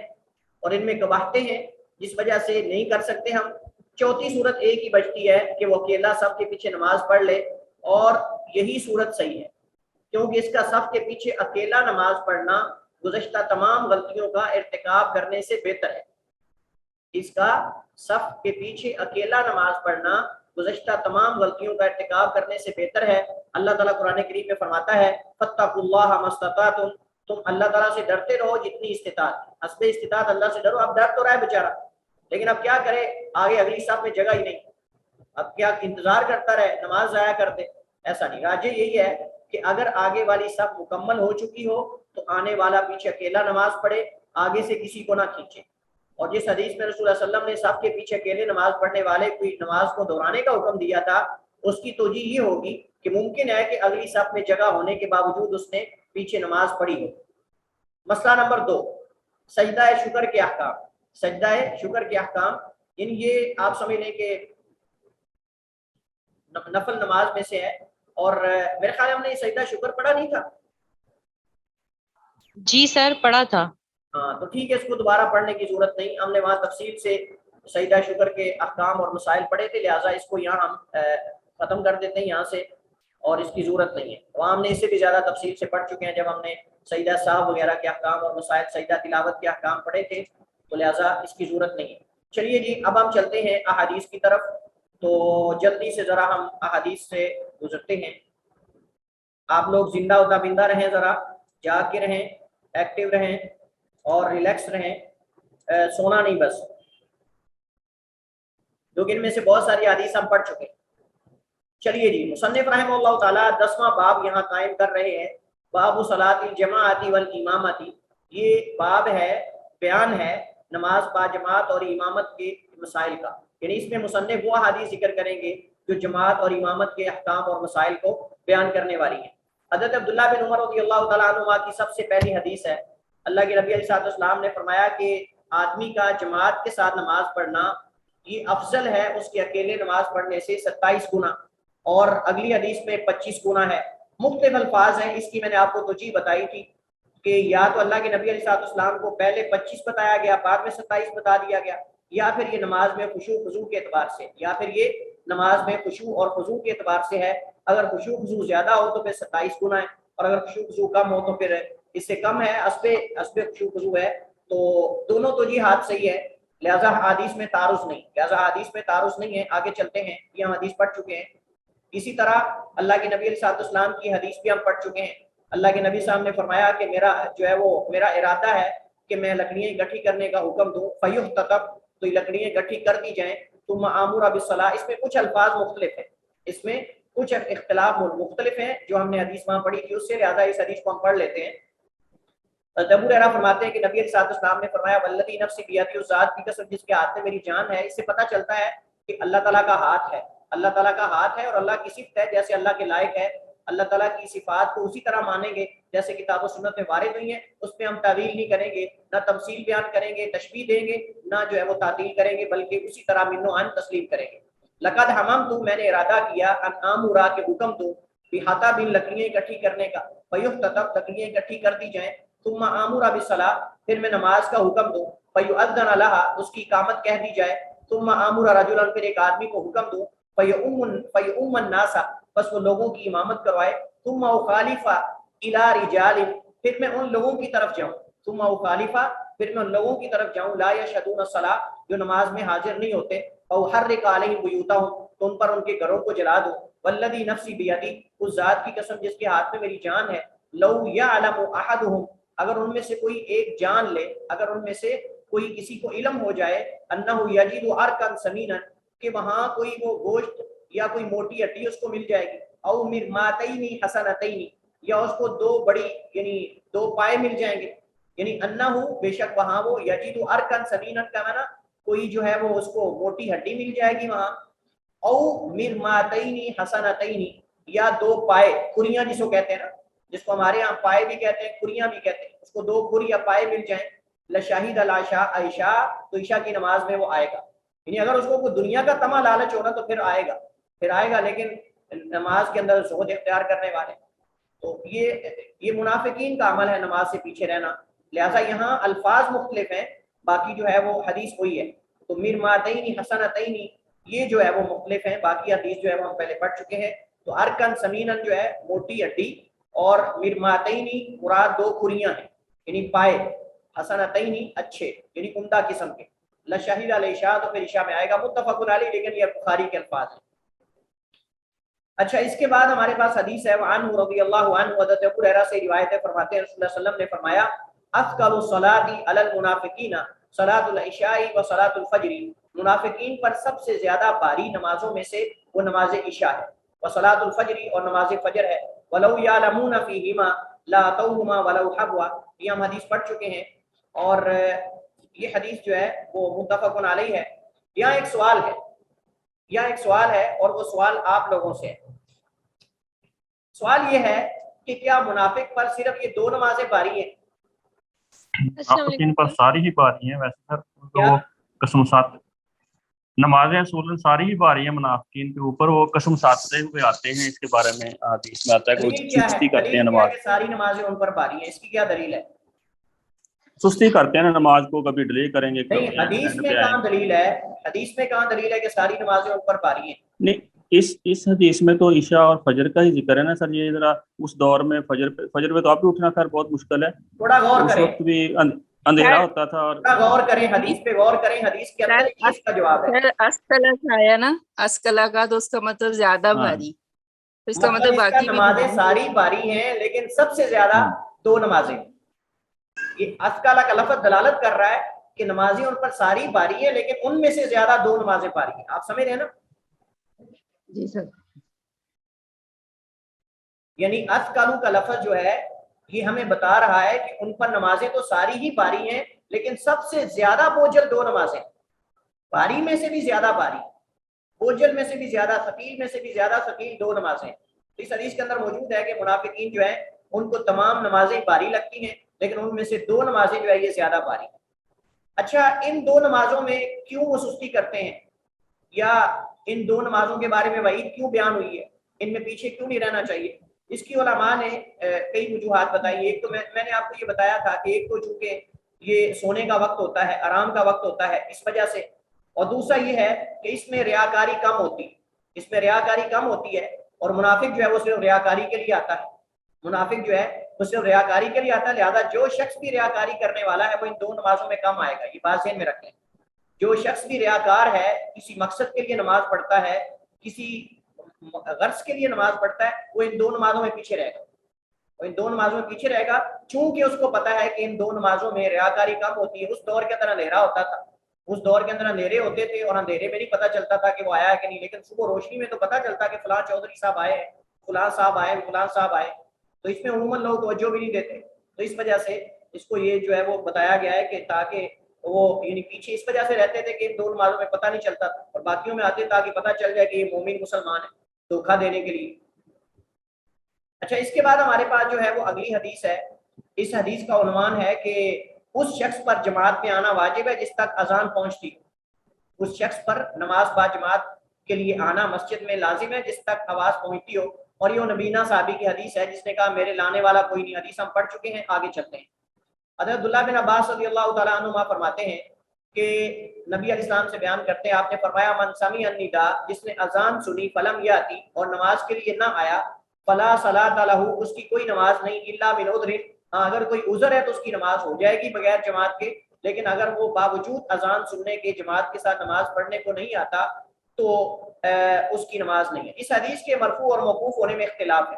اس حدیث کے مرفوع اور موقوف ہونے میں اختلاف ہے، اور صحیح بات یہ ہے کہ حدیث جو ہے موقوفاً صحیح ہے، حدیث جو ہے وہ موقوفاً صحیح ہے، جیسا کہ حافظ ابن رجب رحمہ اللہ تعالیٰ نے اور امام احمد وغیرہ نے اس حدیث کے موقوف ہونے کو صحیح قرار دیا ہے، یعنی عبداللہ ابن عباس کا قول ہے، عبداللہ ابن عباس رضی اللہ عنہما کا قول ہے، اور یہ اللہ کے نبی علیہ السلام سے مرفوعاً صحیح سند کے ساتھ مروی نہیں ہے، چونکہ اختلاف ہے، چونکہ حدیث کے مرفوع ہونے میں اور موقوف ہونے میں اختلاف ہے، اور صحیح بات یہ ہے حدیث جو ہے یہ موقوف ہے صحابی پر۔ اگلی حدیث ہے کہ جو گھر کے اندر نماز پڑھ لے پھر مسجد میں داخل ہو اور مسجد میں نماز ہو رہی ہو تو کیا اس کو جماعت کے ساتھ نماز پڑھ لینی چاہیے دوبارہ یا نہیں، یہ مسئلہ ہے۔ حضرت یزید ابن الاسود بیان کرتے ہیں، یزید بن اسود ان کی کنیت ابو جابر ہے، یزید بن اسود کی کنیت ابو جابر ہے، اور یہ بنو خزاعہ سے ہیں، بنو خزاعہ، یہ خزاعی ہیں اور سوائی ہیں، ان کو عامری بھی کہتے ہیں، اہل طائف میں سے ہیں رضی اللہ تعالیٰ عنہ، معروف صحابی ہیں، بیان کرتے ہیں انہ صلی مع رسول اللہ، انہوں نے اللہ کے نبی کے ساتھ نماز پڑھی، صلاۃ الصبح، صبح کی نماز، فلما صلی رسول اللہ صلی اللہ علیہ وسلم، جب اللہ کے نبی نے نماز پڑھائی مکمل کی، اذا ہوا برجلین، تو اچانک آپ نے دیکھا کہ 2 آدمی لم یصلیا، وہ سائڈ پہ بیٹھے ہوئے یا کھڑے ہوئے، انہوں نے نماز ہی نہیں پڑھی، فدعا بہما، تو اللہ کے نبی نے ان دونوں کو بلایا، اللہ کے نبی علیہ السلام نے ان دونوں کو بلایا، ترعد فرائسہما، ان کے شانے جو ہیں وہ کانپ رہے تھے، ان کے پہلو کانپ رہے تھے، اللہ کے نبی کی ہیبت کی وجہ سے کہ اللہ خیر کرے پتہ نہیں کیا ہونے والا ہے، کیونکہ نماز نہیں پڑھی تھی، اور اللہ کے نبی صلی اللہ علیہ وسلم ایسے موقع پر غصہ بھی کر جاتے تھے، تو آپ نے ان کو جب بلایا فجیع بہما، ان کو لایا گیا، ترعد فرائسہما، تو ان کے پہلو یا ان کے شانے کانپ رہے تھے، اور یہ فرائس جو ہے فریسہ کی جمع ہے، اور فریسہ تم اس جگہ کو کہتے ہیں، اس گوشت کو کہتے ہیں جو انسان کی بغلوں اور یعنی انسان کے کندھے اور اس کی پسلیوں کے درمیان، یعنی یہ جو حصہ ہوتا ہے اس کو فریسہ کہتے ہیں، جو انسان کے کندھے اور انسان کے پہلو کے درمیان جو حصہ ہوتا ہے اس کو جو ہے وہ فریسہ کہتے ہیں، اس کی جمع فرائس ہے، تو مطلب شانے یا ان کے کندھے ہیں وہ کانپ رہے تھے، فقال لهما، تو اللہ کے نبی نے انہیں کہا، ما منعكما ان تصليا معنا، تمہیں کس چیز نے روکا ہے کہ تم ہمارے ساتھ نماز پڑھو، یعنی اس چیز سے تمہیں کس نے روکا ہے کہ تم ہمارے ساتھ نماز پڑھو، تم نے کیوں نہیں نماز پڑھی، قالا، تو انہوں نے کہا، قد صلینا فی رحالنا، ہم نے اپنے گھروں کے اندر نماز پڑھ لی ہے، قد صلینا فی رحالنا، ہم نے اپنے گھروں میں نماز پڑھ لی ہے۔ یہاں سوال ہے، سوال یہ ہے کہ نماز با جماعت مسجد میں پڑھنا یہ تو ضروری ہے، لیکن اللہ کے نبی نے ان کو ڈانٹا ہی نہیں اس وجہ سے کہ آپ نے گھر میں کیوں نماز پڑھی، کون جواب دے گا؟ ہاں جی علماء، جلدی جلدی جلدی جلدی ایکٹیو رہیں، جاگ کے رہیں۔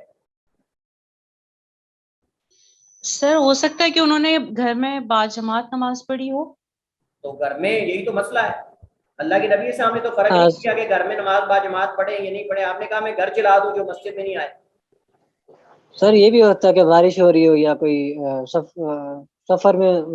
سفر سے واپس آئے. ہاں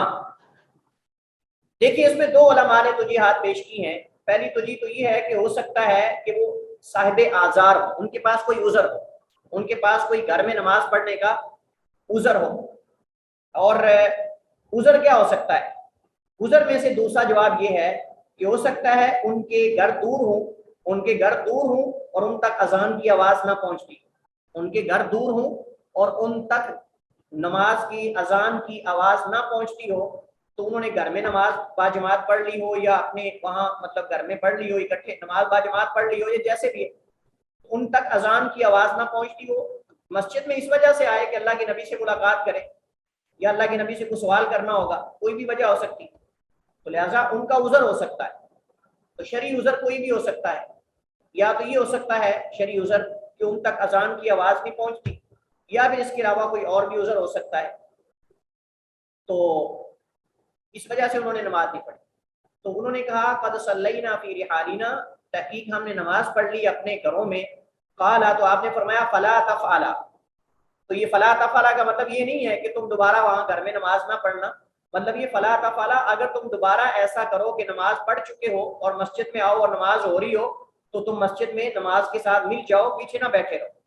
نماز کے ساتھ مل جاؤ تاکہ جماعت کا اجر مل جائے,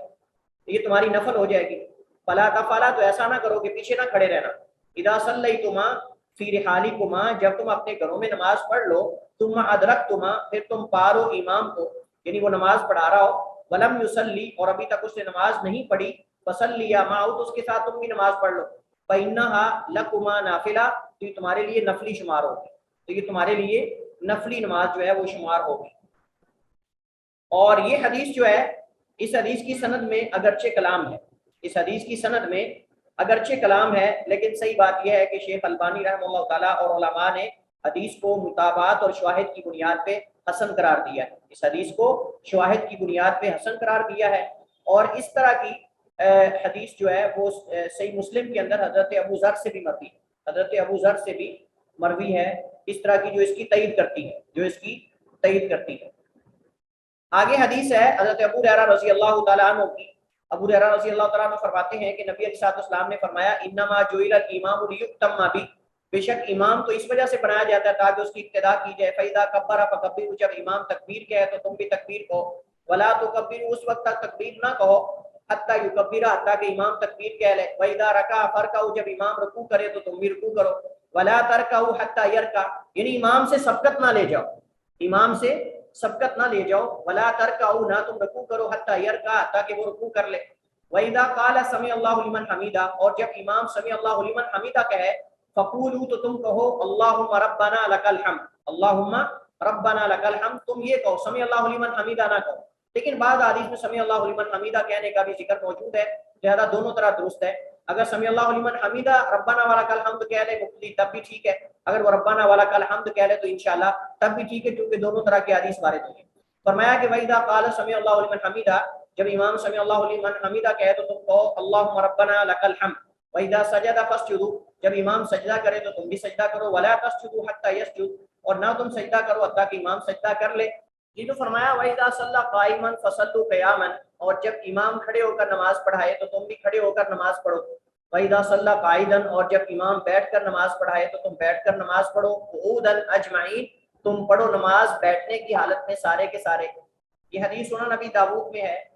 وہذا لفظ, اور یہ ان کے الفاظ ہیں. واصل فی الصحیحین, اور اس کی اصل صحیحین میں. صحیحین میں کیا, اللہ کے نبی علیہ السلام کا ابو بکر کی ابتدا میں آ کر بیٹھنا, اور پھر آپ کا بیٹھنا, اور ابو بکر کا کھڑے رہنا, اور صحابہ کا کھڑے ہو کر نماز پڑھانا. یہ مسئلہ آگے آ رہا ہے, یہ مسئلہ آگے آ رہا ہے.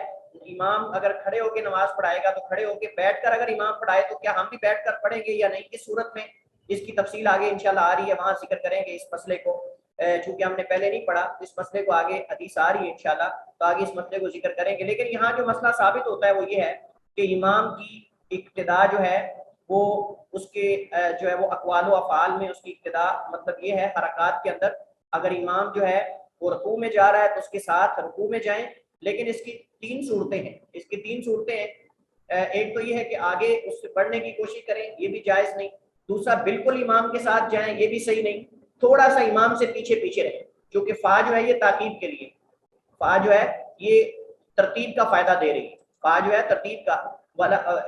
یعنی فیدا کبر فکبر، یہ فا جو ہے وہ ترتیب کے لیے کہ جب امام تکبیر کہے تو تم کہو. لیکن اس کا ہرگز مطلب نہیں کہ امام سے پہلے کہہ لو یا امام کے بالکل ساتھ ساتھ کہتے جاؤ، نہیں. اپنے امام کے پیچھے پیچھے چلنا ہے، نہ تو بہت زیادہ تاخیر کرنی ہے، نہ بہت زیادہ آگے نکل جانا ہے، اور نہ بالکل ساتھ چلنا ہے، بلکہ اس امام سے تھوڑا پیچھے پیچھے آپ نے چلنا ہے. یہ مطلب ہے اتباع، یہ مطلب ہے امام کی اقتداء. سمجھیں گے آپ بات؟ چلیے جی. اس کے بعد اگلی حدیث میں وہ یہ ہے کہ امام کے قریب ہونا چاہیے، امام کے قریب ہو کر کھڑا ہونا چاہیے. حضرت ابو سعید خدری رضی اللہ تعالیٰ عنہ روایت کرتے ہیں ان رسول اللہ صلی اللہ علیہ وسلم یا صحابی تاخرا، اللہ کے نبی علیہ السلام نے اپنے چند صحابہ کو دیکھا کہ پیچھے ہٹ کے کھڑے ہوئے. فقالا، تو آپ نے فرمایا تقدموا، آگے ہو کر کھڑے ہو. فاتموا بی، اور میری پیروی کرو. فاتموا بی، میری اقتداء کرو، میری پیروی کرو. ولیتم بکم من بعدکم، تاکہ اقتداء کرے تمہاری جو تمہارے بعد ہے. یعنی تم امام کے بالکل قریب کھڑے ہو کر نماز پڑھو تاکہ تم مجھے دیکھ کر میری اقتداء کرو، اور جن کو میں نظر نہیں آ رہا وہ تمہیں دیکھ کر میری اقتداء کرے. بات سمجھ گئے آپ؟ یعنی اس وجہ سے امام کے قریب ہو کر کھڑا ہونے کا حکم ہے، تاکہ وہ امام کی ہر حرکت کو نقل کریں اور اس کے مطابق امام کے ساتھ ساتھ چلیں، اور پھر جو ہے وہ پیچھے والے ان لوگوں کو دیکھ کر آگے امام کی اقتداء کریں. چونکہ امام تو ان کو نظر نہیں آ رہا، لہذا امام کے پیچھے جو کھڑے ہوں گے وہ امام کی حرکات کو نقل کر کے اس کی اتباع کر رہے ہوں گے، اور امام کے پیچھے کھڑے ہونے والوں کی اتباع، جو پیچھے والے جن کو امام نظر نہیں آ رہا، وہ ان کی اتباع اور اقتداء کر رہے ہوں گے، وہ ان کی اتباع اور اقتداء کر رہے ہوں گے. تو اس سے پتہ چلتا ہے کہ امام کے قریب کھڑا ہو کر نماز پڑھنے کے کئی فائدے ہیں. امام کے قریب کھڑا ہو کر نماز پڑھنے کے کئی فائدے ہیں. سب سے پہلا فائدہ تو یہ ہے کہ اگر امام کو ضرورت پڑ گئی ایمرجنسی میں کسی کو اپنا نائب بنانے کی، تو وہ جلدی سے پکڑ کے آگے کر لے گا. اگر بہت دور کھڑے ہوئے تو امام کے لیے مسئلہ ہو جائے گا، امام کے لیے مشکل ہو جائے گی. لہٰذا امام کے قریب کھڑا ہونے سے اس کو نیابت بنانا یا نائب بنانا آسان ہوگا کسی کو پیچھے سے. اور دوسرا یہ ہے تاکہ امام کی جو ہے وہ نماز میں وہ اقتداء کریں اور اس سے جو ہے وہ فائدہ اٹھائیں، یعنی امام کیسے کیسے نماز پڑھتا ہے، خصوصاً جب امام فقیہ ہو، خصوصاً جب امام عالم ہو، فقیہ ہو اور فقاہت رکھنے والا ہو، تو اس کی نماز، اس کی حرکات کو دیکھیں تاکہ اس کی طرح اپنی نماز پڑھیں، تاکہ اس کی نماز کو سیکھ کر اس طرح نماز پڑھنے کی کوشش کریں. تیسرا فائدہ یہ ہے جو پیچھے والے لوگ کھڑے ہوئے ہیں وہ ان کی اقتداء کر کے امام کی اقتداء کر سکیں، کیونکہ امام تو ہر ایک کو نظر نہیں نہ آ رہا ہوتا. جب امام نظر نہیں آ رہا تو اگر آگے والے لوگ جو ہے قریب ہوں گے تو امام کی اقتداء صحیح کریں گے، اگر ان کو بھی امام نظر نہیں آ رہا تو پیچھے والے ان کی اقتداء کیسے کریں گے. لہٰذا یہ 3 فائدے ہیں جس کی وجہ سے امام کے قریب کھڑا ہونے کی جو ہے وہ ترغیب دی گئی ہے، اور اللہ کے نبی نے حکم دیا کہ امام کے قریب کھڑا ہونا چاہیے، بیچ میں زیادہ فاصلہ نہیں ہونا چاہیے. حضرت زید بن ثابت رضی اللہ تعالیٰ عنہ روایت کرتے ہیں، فرماتے ہیں احتجر رسول صلی اللہ علیہ وسلم، اللہ کے نبی علیہ السلام نے جو ہے وہ ایک چھوٹا سا خیمہ بنایا. اللہ کے نبی علیہ السلام نے ایک چھوٹا سا احتجرا یعنی آپ نے ایک حجرہ بنایا. نبی علیہ السلام نے حجراتن، ایک چھوٹا سا حجرہ، مخصفتن، جو کہ کھجور کی جو چھال ہوتی ہے یعنی اس کے پتے وغیرہ اس سے بنا ہوا تھا. تو اللہ کے نبی علیہ السلام نے جو ایک چھوٹا سا حجرہ بنایا جو کھجور کی جو چھال ہوتی ہے اس کو بنا کے اس کے پتوں کو جوڑ کر جو بنایا ہوا تھا. تو انہوں نے یہاں گھاس پھوس کا ذکر کیا ہے صاحب کتاب نے، لیکن اصل لفظ جو ہے وہ خصیفہ، یہ مخصفہ جو لفظ ہے یہ خصفہ سے ہے، اور خصفہ جو ہے وہ اس چٹائی کو کہتے ہیں جو کھجور کی جو پتوں سے، کھجور کی چھال وغیرہ سے بنی ہوئی ہے. تو بہرحال کھجور کے پتے اس میں استعمال ہوئے، جیسے بھی ہے اس کے ساتھ جو ہے وہ بنایا گیا تھا. اس کے ساتھ جو ہے تو کھجور کی چھال سے بنی ہوئی چٹائی سے اللہ کے نبی نے چھوٹا سا حجرہ بنا لیا مسجد کے ایک طرف. فصلی فیہا، آپ نے اس میں نماز پڑھائی. یہ رمضان کا واقعہ ہے، رمضان میں آپ نے ایسا کیا. فصلی فیہا، آپ اس میں نماز پڑھی آپ نے. تو جب آپ نماز پڑھنے لگے تو فتتبع الیہ رجال، تو آپ کی اتباع میں اور بھی لوگ آ گئے، انہوں نے بھی آ کے آپ کے پیچھے نماز پڑھنا شروع کر دی. وجاؤ یصلون بصلاتی، یعنی فتتبع الیہ رجال، اللہ کے نبی علیہ السلام کہ جو نماز ہے لوگوں نے اس کا پیچھا کیا، یعنی آپ کو دیکھا کہ آپ کیا کر رہے ہیں، نماز پڑھ رہے ہیں، تو نماز جب آپ پڑھ رہے تھے تو وہ بھی آ گئے اور انہوں نے آ کر وجاؤ یصلون بصلاتہ، اللہ کے نبی کی نماز کے ساتھ انہوں نے بھی نماز شروع کر دی۔ الحدیث یہ ایک لمبی حدیث ہے اور وہ میں آپ کو ذکر کر چکا ہوں، وہ میں آپ کو نماز تراویح کے مسئلے کے اندر ذکر کر چکا ہوں کہ اللہ کے نبی صلی اللہ علیہ وسلم نے رات کو قیام شروع کر دیا رمضان کے اندر، تو صحابہ نے بنا بتائے آپ کے پیچھے صفیں بنا لی اور جناب نماز شروع کر دی۔ اگلے دن پھر ایسا ہوا، 3 دن صحابہ کرام ایسے ہی کرتے رہے اور ہر روز تعداد بڑھتی گئی، تو چوتھے دن بس مسجد جو ہے وہ ساری بھر گئی، کیونکہ ہر ایک صحابی نے دوسرے کو بتا دیا کہ اللہ کے نبی تو نماز پڑھاتے ہیں، نماز تراویح، آپ نے تو قیام جماعت کے ساتھ پڑھانا شروع کر دیا۔ تو اب آئے دن تعداد بڑھتی جا رہی۔ اللہ کے نبی علیہ السلام نے جب چوتھی رات دیکھا کہ مسجد بھر چکی ہے تو صحابہ نے، اللہ کے نبی نہیں نکلے، اللہ کے نبی علیہ السلام نہیں نکلے، تو رسول اللہ صلی اللہ علیہ وسلم جو ہے وہ صحابہ کی رغبت کو دیکھ کر آپ نہ نکلے، تو صحابہ نے کینکریاں مارنا شروع کر دی، صحابہ نے چھوٹی چھوٹی کینکریاں اٹھا کے اس خیمے کے جو دروازہ تھا اس کو مارنا شروع کر دی کہ شاید اللہ کے نبی بھول گئے یا آپ کو پتہ نہیں۔ تو اللہ کے نبی صلی اللہ علیہ وسلم نہیں نکلے، آپ نے فجر کی نماز کے وقت آئے اور آپ نے فرمایا کہ مجھے پتہ چل گیا تھا کہ آپ مسجد میں موجود ہیں اور میں نے آپ کو دیکھ لیا تھا، لیکن میں اس ڈر سے نہیں نکلا، خشیت ان تفرض علیکم صلاۃ اللیل، خشیت ان تفرض علیکم صلاۃ اللیل، اس ڈر سے کہ کہیں نماز یہ فرض نہ کر دی جائے، تمہارے جوش اور جذبے کو دیکھ کر، تمہاری رغبت کو دیکھ کر اللہ اس کو فرض نہ کر دے، تو اس وجہ سے میں نے نکلا۔ وفی افضل صلاۃ المرء فی بیتی، پھر آپ نے فرمایا کہ آدمی کی نفل نماز افضل گھر میں ہے، الا المکتوبہ، ہاں اگر کوئی فرض نماز ہے تو وہ مسجد کے اندر پڑھی جائے گی، باقی نفل نماز جو ہے۔ اس حدیث سے ہمیں یہ پتہ چلتا ہے کہ امام اور مقتدی کی نیت ایک ہونا ضروری نہیں، امام کی اقتداء اس کے افعال میں تو ضروری ہے، حرکات میں تو ضروری ہے، لیکن نیت کا ایک ہونا ضروری نہیں، نیت کا ایک ہونا ضروری نہیں، یہ بات ذہن میں رکھیں، نیت کا ایک ہونا ضروری نہیں، جبکہ احناف کے ہاں امام اور مقتدی کی نیت ایک ہونا ضروری ہے، جبکہ احناف کے ہاں امام اور مقتدی کی نیت ایک ہونا ضروری ہے۔ اس وجہ سے غیر بالغ بچے کے پیچھے ان کے ہاں نماز نہیں ہوتی، غیر بالغ بچے کے ہاں پیچھے ان کے ہاں نماز نہیں ہوتی، کیونکہ ان کے ہاں غیر بالغ بچہ جو ہے وہ اس کی اپنی نماز ہی فرض نہیں، وہ مکلف ہی نہیں، تو لہٰذا غیر مکلف شخص کے پیچھے وہ کہتے ہیں نماز ہوگی نہیں،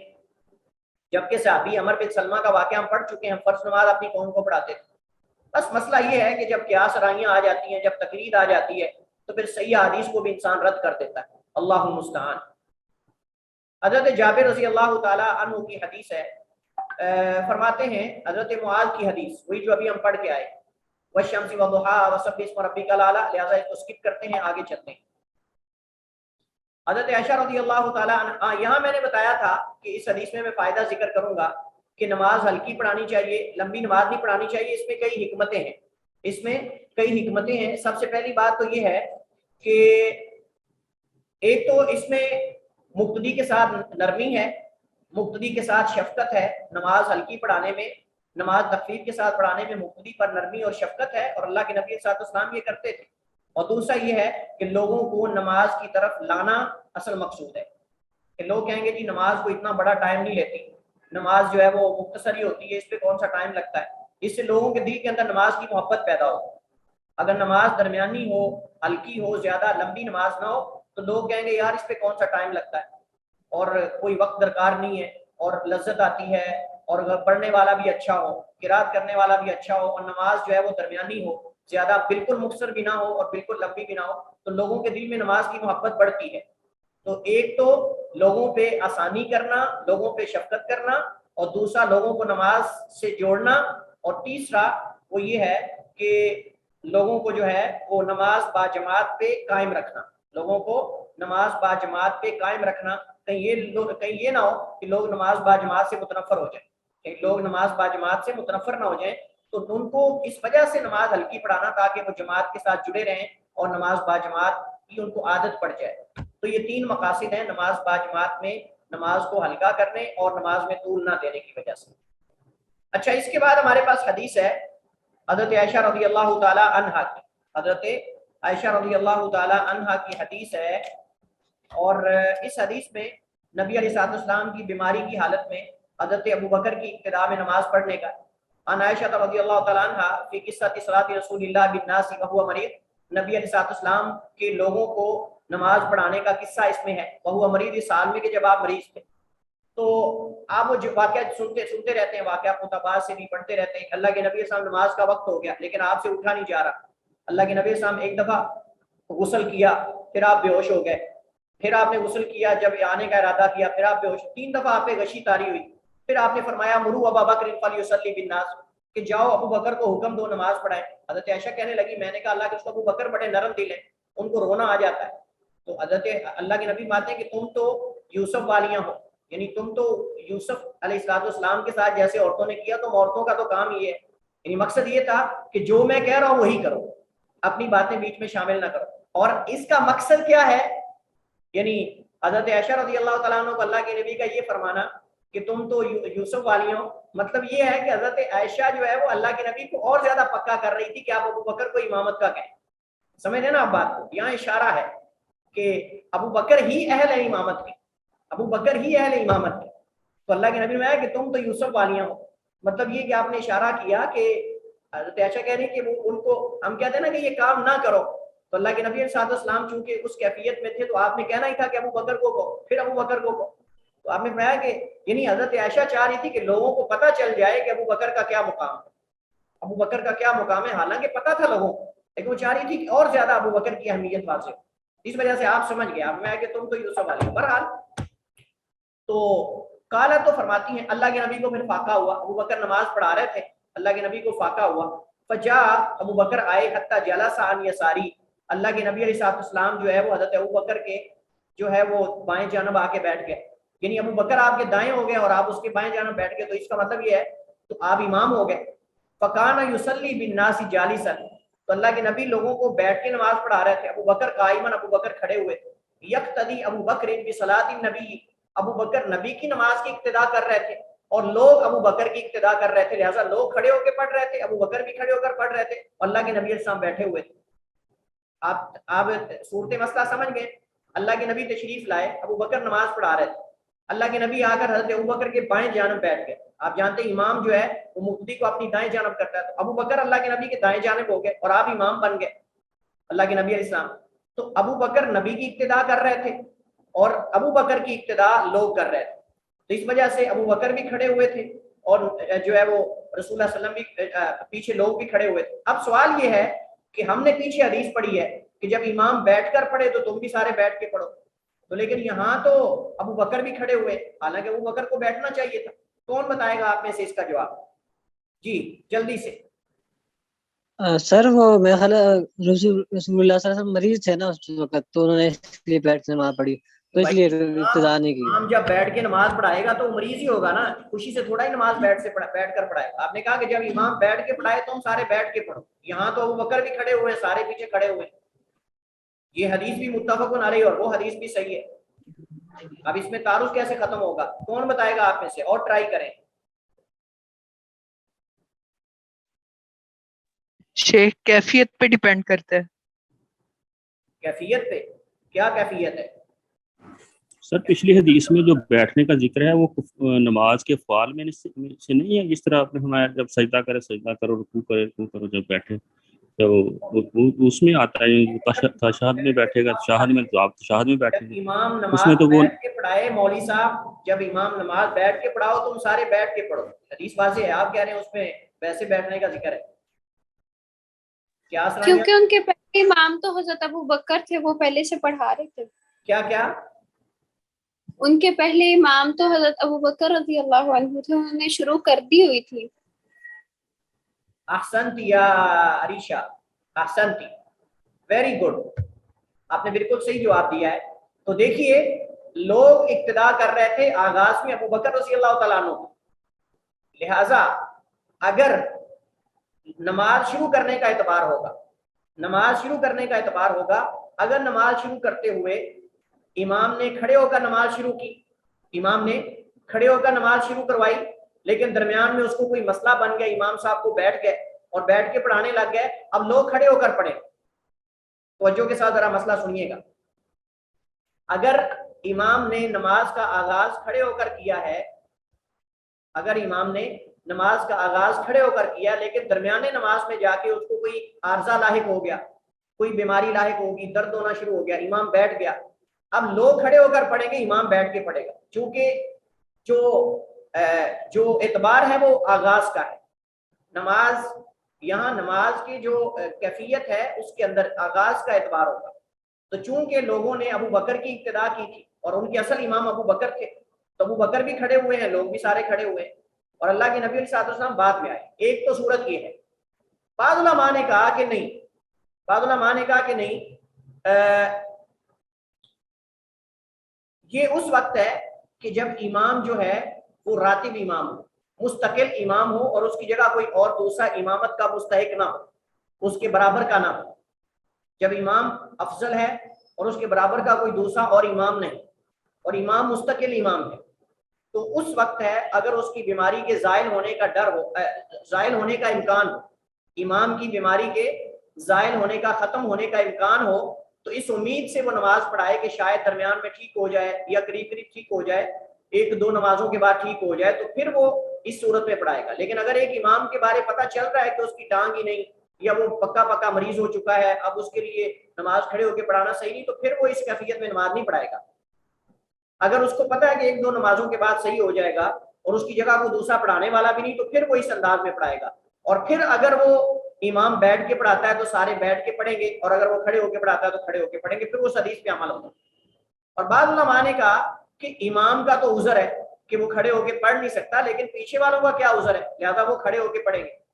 بہرحال اس میں لمبا چوڑا اختلاف ہے, اور راجح وہی ہے جیسے ہم نے یہ صورتیں ذکر کی ہیں کہ اگر امام نے آغاز کھڑے ہو کے کیا ہے تو لوگ کھڑے ہو کے پڑھیں گے, امام بیٹھ جائے کوئی حرج نہیں. اور اگر امام نے بیٹھ کر نماز شروع کی ہے تو اس صورت میں دو موقف ہیں. بعض کہتے ہیں کہ لوگ کھڑے ہو کے پڑھیں گے لیکن اس حدیث پہ عمل نہیں ہو سکے گا, تو پھر یہی ہے کہ لوگ بھی بیٹھ کر جو ہے وہ پڑھیں گے اس کے پیچھے نماز, اور جو ہے وہ کھڑے ہو کے نماز نہیں پڑھیں گے, اس سے امام کی اقتدا ہوگی. واللہ اعلم. اس طرح دونوں حدیث پہ عمل ہو جائے. اور یہ افضل اور غیر افضل کی بات ہے. اور یہ حدیث ابو ہریرہ کی ہم پڑھ چکے ہیں کہ جب تم میں سے کوئی نماز پڑھائے تو ہلکی نماز پڑھائے, یہ متفق علیہ حدیث ہے, اور یہ بھی ہم پڑھ کے آئے. حضرت عمر بن سلمہ کی حدیث بھی ہم پڑھ چکے ہیں, لمبی حدیث, جس میں ہم نے کہا تھا کہ وہ جو ہے وہ راستے میں پانی کی جگہ پر ان کا گھر تھا اور لوگ قافلے گزرتے تھے, وہ حدیثیں قرآنی آیات یاد کرتے رہتے تھے, اور اس طرح وہ اپنی قوم میں سب سے زیادہ حافظ تھے. تو وہ ایک عورت گزری ہے, اس نے دیکھا کہ ان کی شرمگاہ سے کپڑا ہٹ گیا, تو اس نے کہا اپنے امام کی شرمگاہ کو ڈھانپو اور کپڑا دو. لمبی حدیث ہے, یہاں مختصر ہے, لیکن وہ لمبی حدیث ہم پڑھ چکے ہیں, لہذا اس کو دوبارہ دہرانے کی ضرورت نہیں ہے. اور اس حدیث سے پتہ چلتا ہے کہ غیر بالغ اور ممیز سمجھدار بچہ بھی امامت کروا سکتا ہے, گزشتہ حدیث. عبداللہ ابن مسعود رضی اللہ تعالی عنہ کی حدیث, فرمایا یؤم القوم اقرأ لکتاب اللہ, یہ بھی ہم پڑھ چکے ہیں کہ قوم کو وہ امامت کروائے گا جو اللہ کی کتاب کو زیادہ پڑھنے والا, یعنی یاد رکھنے والا. فَإِن كَانُوا فِي الْقِرَاءَةِ سَوَاءً, اگر حفظ میں برابر ہو. ہم نے کہا تھا کہ اس میں اقرا ان کا کیا معنی ہے, بعض کہتے ہیں احفظ, بعض کہتے ہیں عالم, زیادہ جاننے والا کتاب اللہ کو, بعض کہتے ہیں زیادہ یاد کرنے والا. تو پھر اگر وہ کہ قرآن یاد کرنے میں برابر ہو, فَعَلَمُوا بِالسُّنَّةِ, تو سنت کو زیادہ جاننے والا, اس کو مقدم کیا جائے گا. فَإِن كَانُوا فِي السُّنَّةِ سَوَاءً, اگر سنت میں سارے برابر ہو, یعنی سنت کو جاننے میں, فَقْدَمُوا الْهِجْرَةَ, پھر ہجرت کے اعتبار سے پہلے. فَإِن كَانُوا بِالْهِجْرَةِ سَوَاءً, اگر ہجرت میں برابر ہو, فَقْدَمُوا سِلْمًا, تو اسلام لانے میں جو مقدم ہے اس کو آگے کیا جائے گا. وفی روایت, اور ایک روایت میں سنن, عمر میں, عمر والے کو مقدم کیا جائے گا, غیر جو بالغ جو عمر رسیدہ ہے اس کو آگے کیا جائے گا بنسبت اس سے کم عمر والے کے. ولا یؤمن الرجل فی سلطانہ ولا یقول فی بیتہ علی تقرمتی, حدیث ہم پڑھ چکے ہیں آج پہلے بھی, لہذا اس کی دوبارہ وضاحت کی ضرورت نہیں. ولی ابن ماجہ من حدیث جابر, اور ابن ماجہ کے ہاں حضرت جابر رضی اللہ تعالیٰ عنہ کی حدیث سے روایت ہے, وہ کہتے ہیں اللہ کے نبی نے فرمایا ولا تؤمن امرأۃ ولا تؤمن امرأۃ رجلا, اور نہ امامت کروائے کوئی عورت کسی مرد کی, اور نہ امامت کروائے کوئی عورت کسی مرد کی. ولا اعرابی, نہ بدو, ولا اعرابی, اور نہ بدو مہاجرن, کسی مہاجر کو. ولا فاجر مؤمنا, اور نہ کوئی فاجر آدمی کسی مومن کی امامت کروائے. یہ حدیث ضعیف ہے,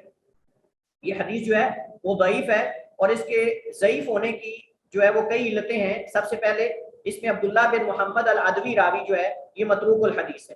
اس میں عبداللہ بن محمد العدوی عین کے ساتھ, یہ متروک الحدیث ہے، اور میں پہلے کئی دفعہ یہ ذکر کر چکا ہوں کہ متروک الحدیث راوی کی حدیث سخت ضعیف ہوتی ہے. اور اسی طرح اس حدیث میں علی بن زید جدعان ہے، علی بن زید بن جدعان یہ بھی ضعیف ہے، لہذا حدیث جو ہے وہ ضعیف ہے. البتہ یہ مسئلہ ثابت ہے کہ عورت کی امامت جائز نہیں، جیسا کہ ہم تفصیل سے دلائل کے ساتھ پڑھ چکے ہیں. لیکن اپنے گھر میں عورت اپنے گھر والوں کو یعنی عورتوں کو فرض نماز بھی کروا سکتی ہے اور نفل بھی کروا سکتی ہے، جیسا کہ آگے حدیث آ رہی. آپ میں سے بعض لوگوں نے پوچھا تھا اس کی دلیل کیا ہے،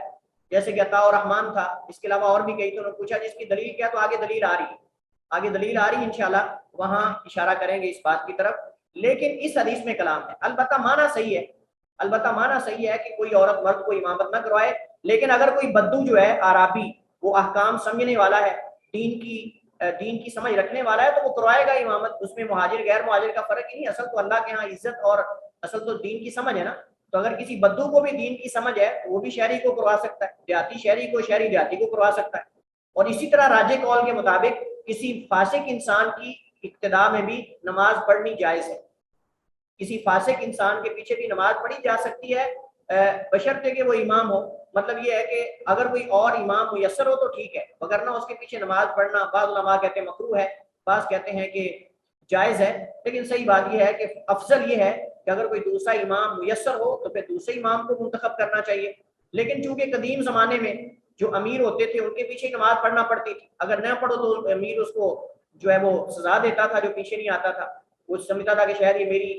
میری بیعت نہیں کرنے والا. تو اس وجہ سے اس دور کے اندر امیر کے پیچھے نماز پڑھنا ضروری ہوتا تھا. تو اس وجہ سے صحابہ کرام پڑھ لیتے تھے، جیسا کہ حجاج بن یوسف کے پیچھے، عبداللہ بن عمر رضی اللہ تعالیٰ عنہما کے بارے میں آتا ہے، حضرت انس کے بارے میں آتا ہے کہ حجاج کے پیچھے نماز پڑھ لیتے تھے. تو فاسق انسان کے پیچھے نماز جو ہے وہ پڑھنا جائز ہے لیکن افضل نہیں، یہ خلاف اولا ہے. اس وجہ سے اگر کوئی نیک آدمی ہو تو اس کو مقدم کرنا چاہیے کسی فاسق آدمی کی بجائے. حضرت انس رضی اللہ تعالیٰ عنہ فرماتے ہیں اللہ کے نبی نے فرمایا رسوا صفوفکم وقاربوا بینھا وحاذوا بالاعناق، کہ صفوں کو جو ہے وہ مضبوطی سے ملاؤ، وقاربوا بینھا اور درمیان میں ان کو قریب کرو، یعنی فاصلے ختم کر دو، وحاذوا بالاعناق اور گردنیں برابر کرو. اس حدیث کی سند صحیح ہے اور امام مسلم کی شرط پر ہے، جیسا کہ امام نووی رحمہ اللہ تعالیٰ نے ذکر کیا. اور اس حدیث کے اندر صف ملانے اور صف سیدھی کرنے اور درمیان کے فاصلے جو ہے وہ ختم کرنے کا ذکر ہے، جیسا کہ ہم پڑھ چکے ہیں. ابو ہریرہ رضی اللہ تعالیٰ عنہ فرماتے ہیں نبی صاحب نے فرمایا خیر الصفوف رجال اولھا، مردوں کی صف آگے والی، یہ ہم پڑھ چکے ہیں حدیث، اس کو سکپ کرتے ہیں. حضرت عبداللہ ابن عباس رضی اللہ تعالیٰ عنہ فرماتے ہیں صلیت مع رسول اللہ صلی اللہ علیہ وسلم. یہاں مسئلہ یہ ہے کہ اگر دو بندے ہوں، ایک امام ایک مقتدی ہو، تو مقتدی کہاں کھڑا ہوگا اور امام کہاں کھڑا ہوگا. یہ اس مسئلے کو بیان کرنے کے لیے اس حدیث کو مصنف نے یہاں جو ہے وہ ذکر کیا ہے، یعنی ماموم اور مقتدی امام کی کس طرف کھڑا ہوگا. عبداللہ بن عباس کہتے ہیں میں نے نماز پڑھی اللہ کے نبی کے ساتھ ذات لیلۃ، ایک رات یعنی نفل نماز. فقمت عن یساری، میں اللہ کے نبی کی بائیں جانب کھڑا ہو گیا، یعنی ان کو پتہ نہیں تھا، اللہ کے نبی کی بائیں جانب کھڑے ہو گئے. فاخذ رسول اللہ کے نبی نے ایسے پکڑا ان کو، ایسے کر کے اللہ کے نبی کے سامنے ایسے کر کے ان کو پکڑا اور گھما کر اپنی دائیں جانب لے آئے. فاخذ رسول اللہ صلی اللہ علیہ وسلم، نبی کے سامنے ان کو پکڑا، براسی میرے سر سے، اللہ کے نبی نے میرے سر سے مجھے پکڑا اور گھما کے مجھے اپنے پیچھے سے آپ نے ساتھ دائیں جانب لے آئے. فاخذ رسول اللہ صلی اللہ علیہ وسلم براسی، اللہ کے نبی نے میرے سر سے مجھے پکڑا، من ورائی، میرے پیچھے سے، یعنی اس طرح کر کے، فجعلنی عن یمینی، اور مجھے اپنی دائیں جانب کھڑا کر لیا. متفق علیہ، یہ متفق علیہ بخاری مسلم کی حدیث حضرت عبداللہ بن عباس سے ہی مروی ہے. تو یہ لمبی حدیث ہے، مختصر یہاں مصنف نے ذکر کی. یہ حدیث لمبی ہے، اس کو مختصر امام حافظ ابن حجر نے ذکر کیا ہے. اس حدیث سے پتہ چلتا ہے کہ جب دو ہوں، ایک امام اور ایک مقتدی، تو مقتدی جو ہے وہ امام کی دائیں جانب کھڑا ہوگا اور امام مقتدی کی بائیں جانب کھڑا ہوگا. اور اگر ایک سے زیادہ ہوں مقتدی تو پھر کیا کریں گے؟ پھر حضرت انس کی حدیث ہے. حضرت انس رضی اللہ تعالیٰ عنہ فرماتے ہیں صلی رسول اللہ کے نبی نے نماز پڑھائی ہمارے گھر کے اندر، اللہ کے نبی نے ہمارے گھر میں نماز پڑھائی. اس سے پتہ چلتا ہے کہ نفل نماز کی کبھی کبھی گھر میں امامت ہو سکتی ہے. یہ بات ذہن میں رکھ لیں، یہ مسئلہ، یہ فائدہ ہے، پہلے ذکر نہیں ہوا.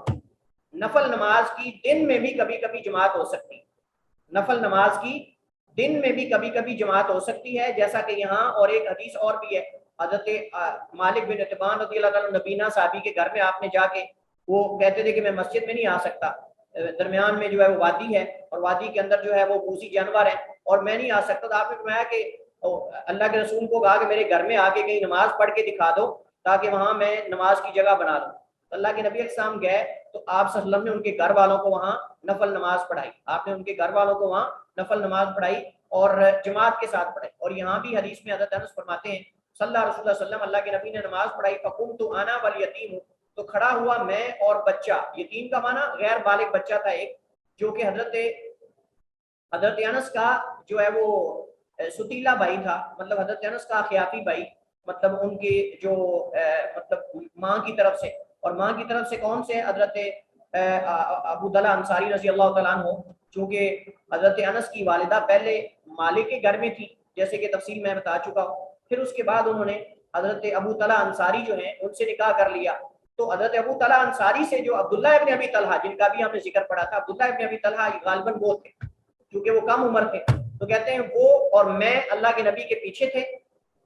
انا والیتیم خلفہ، میں اور وہ یتیم بچہ، یعنی یتیم سے مراد وہ غیر بالغ بچہ جو ہے وہ میرے ساتھ تھا، وہ سلیم، اور ہماری والدہ جو سلیم تھی خلفنا، ہمارے پیچھے۔ لہٰذا اگر مرد اور عورتیں اکٹھے ہوں تو پھر مرد آگے کھڑے ہوں گے، عورتیں پیچھے، چاہے ماں کیوں نہ ہو، چاہے بہن کیوں نہ ہو، چاہے بیوی کیوں نہ ہو، وہ ساتھ نہیں کھڑے ہو سکتے، پیچھے کھڑے ہوں گے، ساتھ صف کے اندر مردوں کی نہیں کھڑی ہو سکتی، پیچھے کھڑی ہوں گی۔ آپ دیکھ لیں یہاں انس بھی بیٹے ہیں اور وہ یتیم بچہ بھی جو ہے وہ بھی بیٹا ہے حضرت سلیم کا، لیکن سلیم جو ہے وہ پیچھے کھڑی ہوئی، حضرت انس اور بچہ آگے۔ اور اس سے یہ بھی ہمیں پتہ چلتا ہے کہ غیر بالغ بچے سے بھی صف ملائی جا سکتی ہے، غیر بالغ بچے کو بھی صف میں شامل کیا جا سکتا ہے، اور ضروری نہیں ہے کہ بالغ بچہ ہی صف بنا سکتا ہے۔ اگر آپ اکیلے کھڑے ہیں، کوئی چھوٹا بچہ آ گیا تو اس کو ساتھ شامل کر لیں، آپ کی صف پوری انشاءاللہ، کوئی ہرینی جماعت بن گئی ہے۔ متفق علیہ حدیث حضرت ابو بکر رضی اللہ تعالیٰ عنہ بیان کرتے ہیں، یہ وہ حدیث ہے مدرک رکوع کے بارے میں، یہ وہ حدیث ہے کہ اگر کوئی امام کو رکوع میں پا لیتا ہے تو کیا اس کی رکعت ہو جائے گی کہ نہیں ہو جائے گی۔ یہ حدیث اس میں لمبا چوڑا علماء کا اختلاف ہے اور میں نے آپ کو خلاصہ بتا دیا تھا۔ حضرت ابو بکر رضی اللہ تعالیٰ عنہ بیان کرتے ہیں انہ انتہا الی النبی صلی اللہ علیہ وسلم، وہ اللہ کے نبی کے پاس آ کر ملے، نبی علیہ السلام کے پاس آ کر ملے، اس حال میں کہ راکعون، اللہ کے نبی رکوع میں تھے، اس حال میں کہ اللہ کے نبی علیہ السلام رکوع میں تھے۔ تسبیح اپنا مائک میوٹ کریں۔ فرکع قبل ان یصل الی الصف، حضرت ابو بکرہ نے، حضرت ابو بکرہ کا نام نفیع بن حارث ہے، حضرت ابو بکرہ کا نام نفیع بن حارث ہے، ان کا ہم تعارف پڑھ چکے ہیں۔ انہ انتہا الی النبی، آگے کہتے ہیں فرکع قبل ان یصل الی الصف، انہوں نے رکوع کیا قبل اس کے کہ صف میں جا کے ملے، ثم مشى الی الصف، پھر صف میں جا کے شامل ہو گئے، وذکر ذلک للنبی، انہوں نے اللہ کے نبی کو ذکر کیا، فقال له، تو آپ نے فرمایا زادک اللہ حرصا، اللہ آپ کے حرص میں اضافہ کرے، اللہ تعالیٰ آپ کے حرص اور طمع میں اضافہ کرے، ولا تعد، یعنی جماعت کو پانے کا جو آپ کے اندر جذبہ ہے، حرص ہے، اللہ اس میں اور زیادہ اضافہ کرے، لیکن دوبارہ ایسا نہ کرنا، ولا تعد، اور دوبارہ ایسا نہ کرنا۔ اچھا، بعض علماء نے اس کو پڑھا ہے ولا تعد، بعض علماء نے کیا پڑھا ہے ولا تعد، مطلب نماز نہ دہراؤ، زادک اللہ حرصا، اللہ آپ کے حرص میں اضافہ کرے لیکن نماز دہرانے کی ضرورت نہیں۔ بعد میں پڑھا ولا تعد، دوبارہ نہ لوٹو، لیکن آپ نے نماز پھر بھی لوٹانے کا حکم نہیں دیا،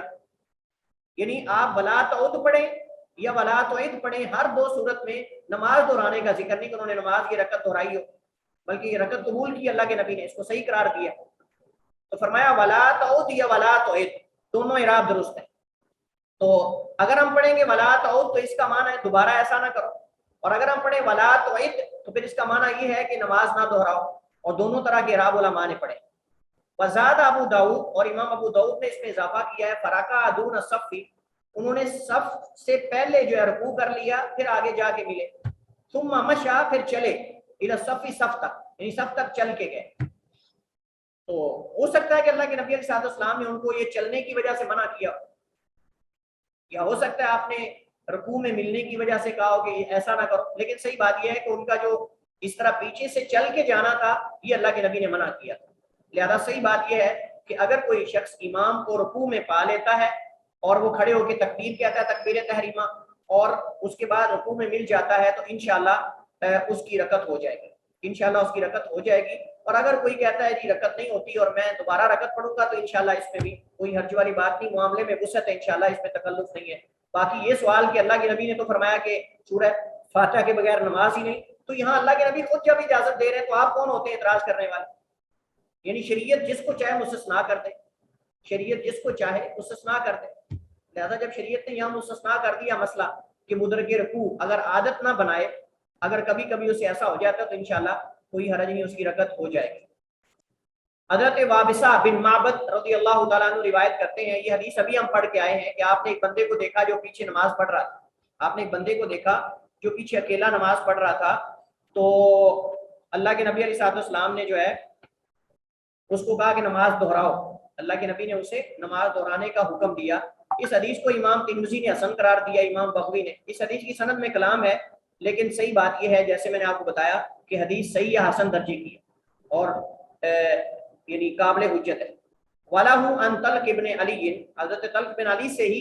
یعنی امام ترمذی کے ہاں یہ حدیث ہے، لا صلاۃ لمنفرد خلف الصف، اکیلے صف کے پیچھے نماز پڑھنے والے کی نماز نہیں ہے، اکیلے صف کے پیچھے نماز پڑھنے والے کی نماز نہیں ہے. اور وزاد طبرانی فی حدیث وابصہ، اور امام طبرانی نے وابصہ کی حدیث میں یہ اضافہ کیا ہے، الا دخلت معهم اجتررت رجلا، کہ تم جو ہے وہ آگے ان کے ساتھ شامل کیوں نہیں ہو گئے، یا پھر بندہ کیوں نہیں کھینچ لیا. تو اس حدیث میں بندہ کھینچنے کا ذکر ہے اور یہ حدیث ضعیف ہے، سخت ضعیف ہے. یہ جو وابصہ والی حدیث ہے جس میں بندہ کھینچنے کا ذکر ہے، یہ حدیث سخت ضعیف ہے، یہ حدیث سخت ضعیف ہے طبرانی کے اندر. اور اس میں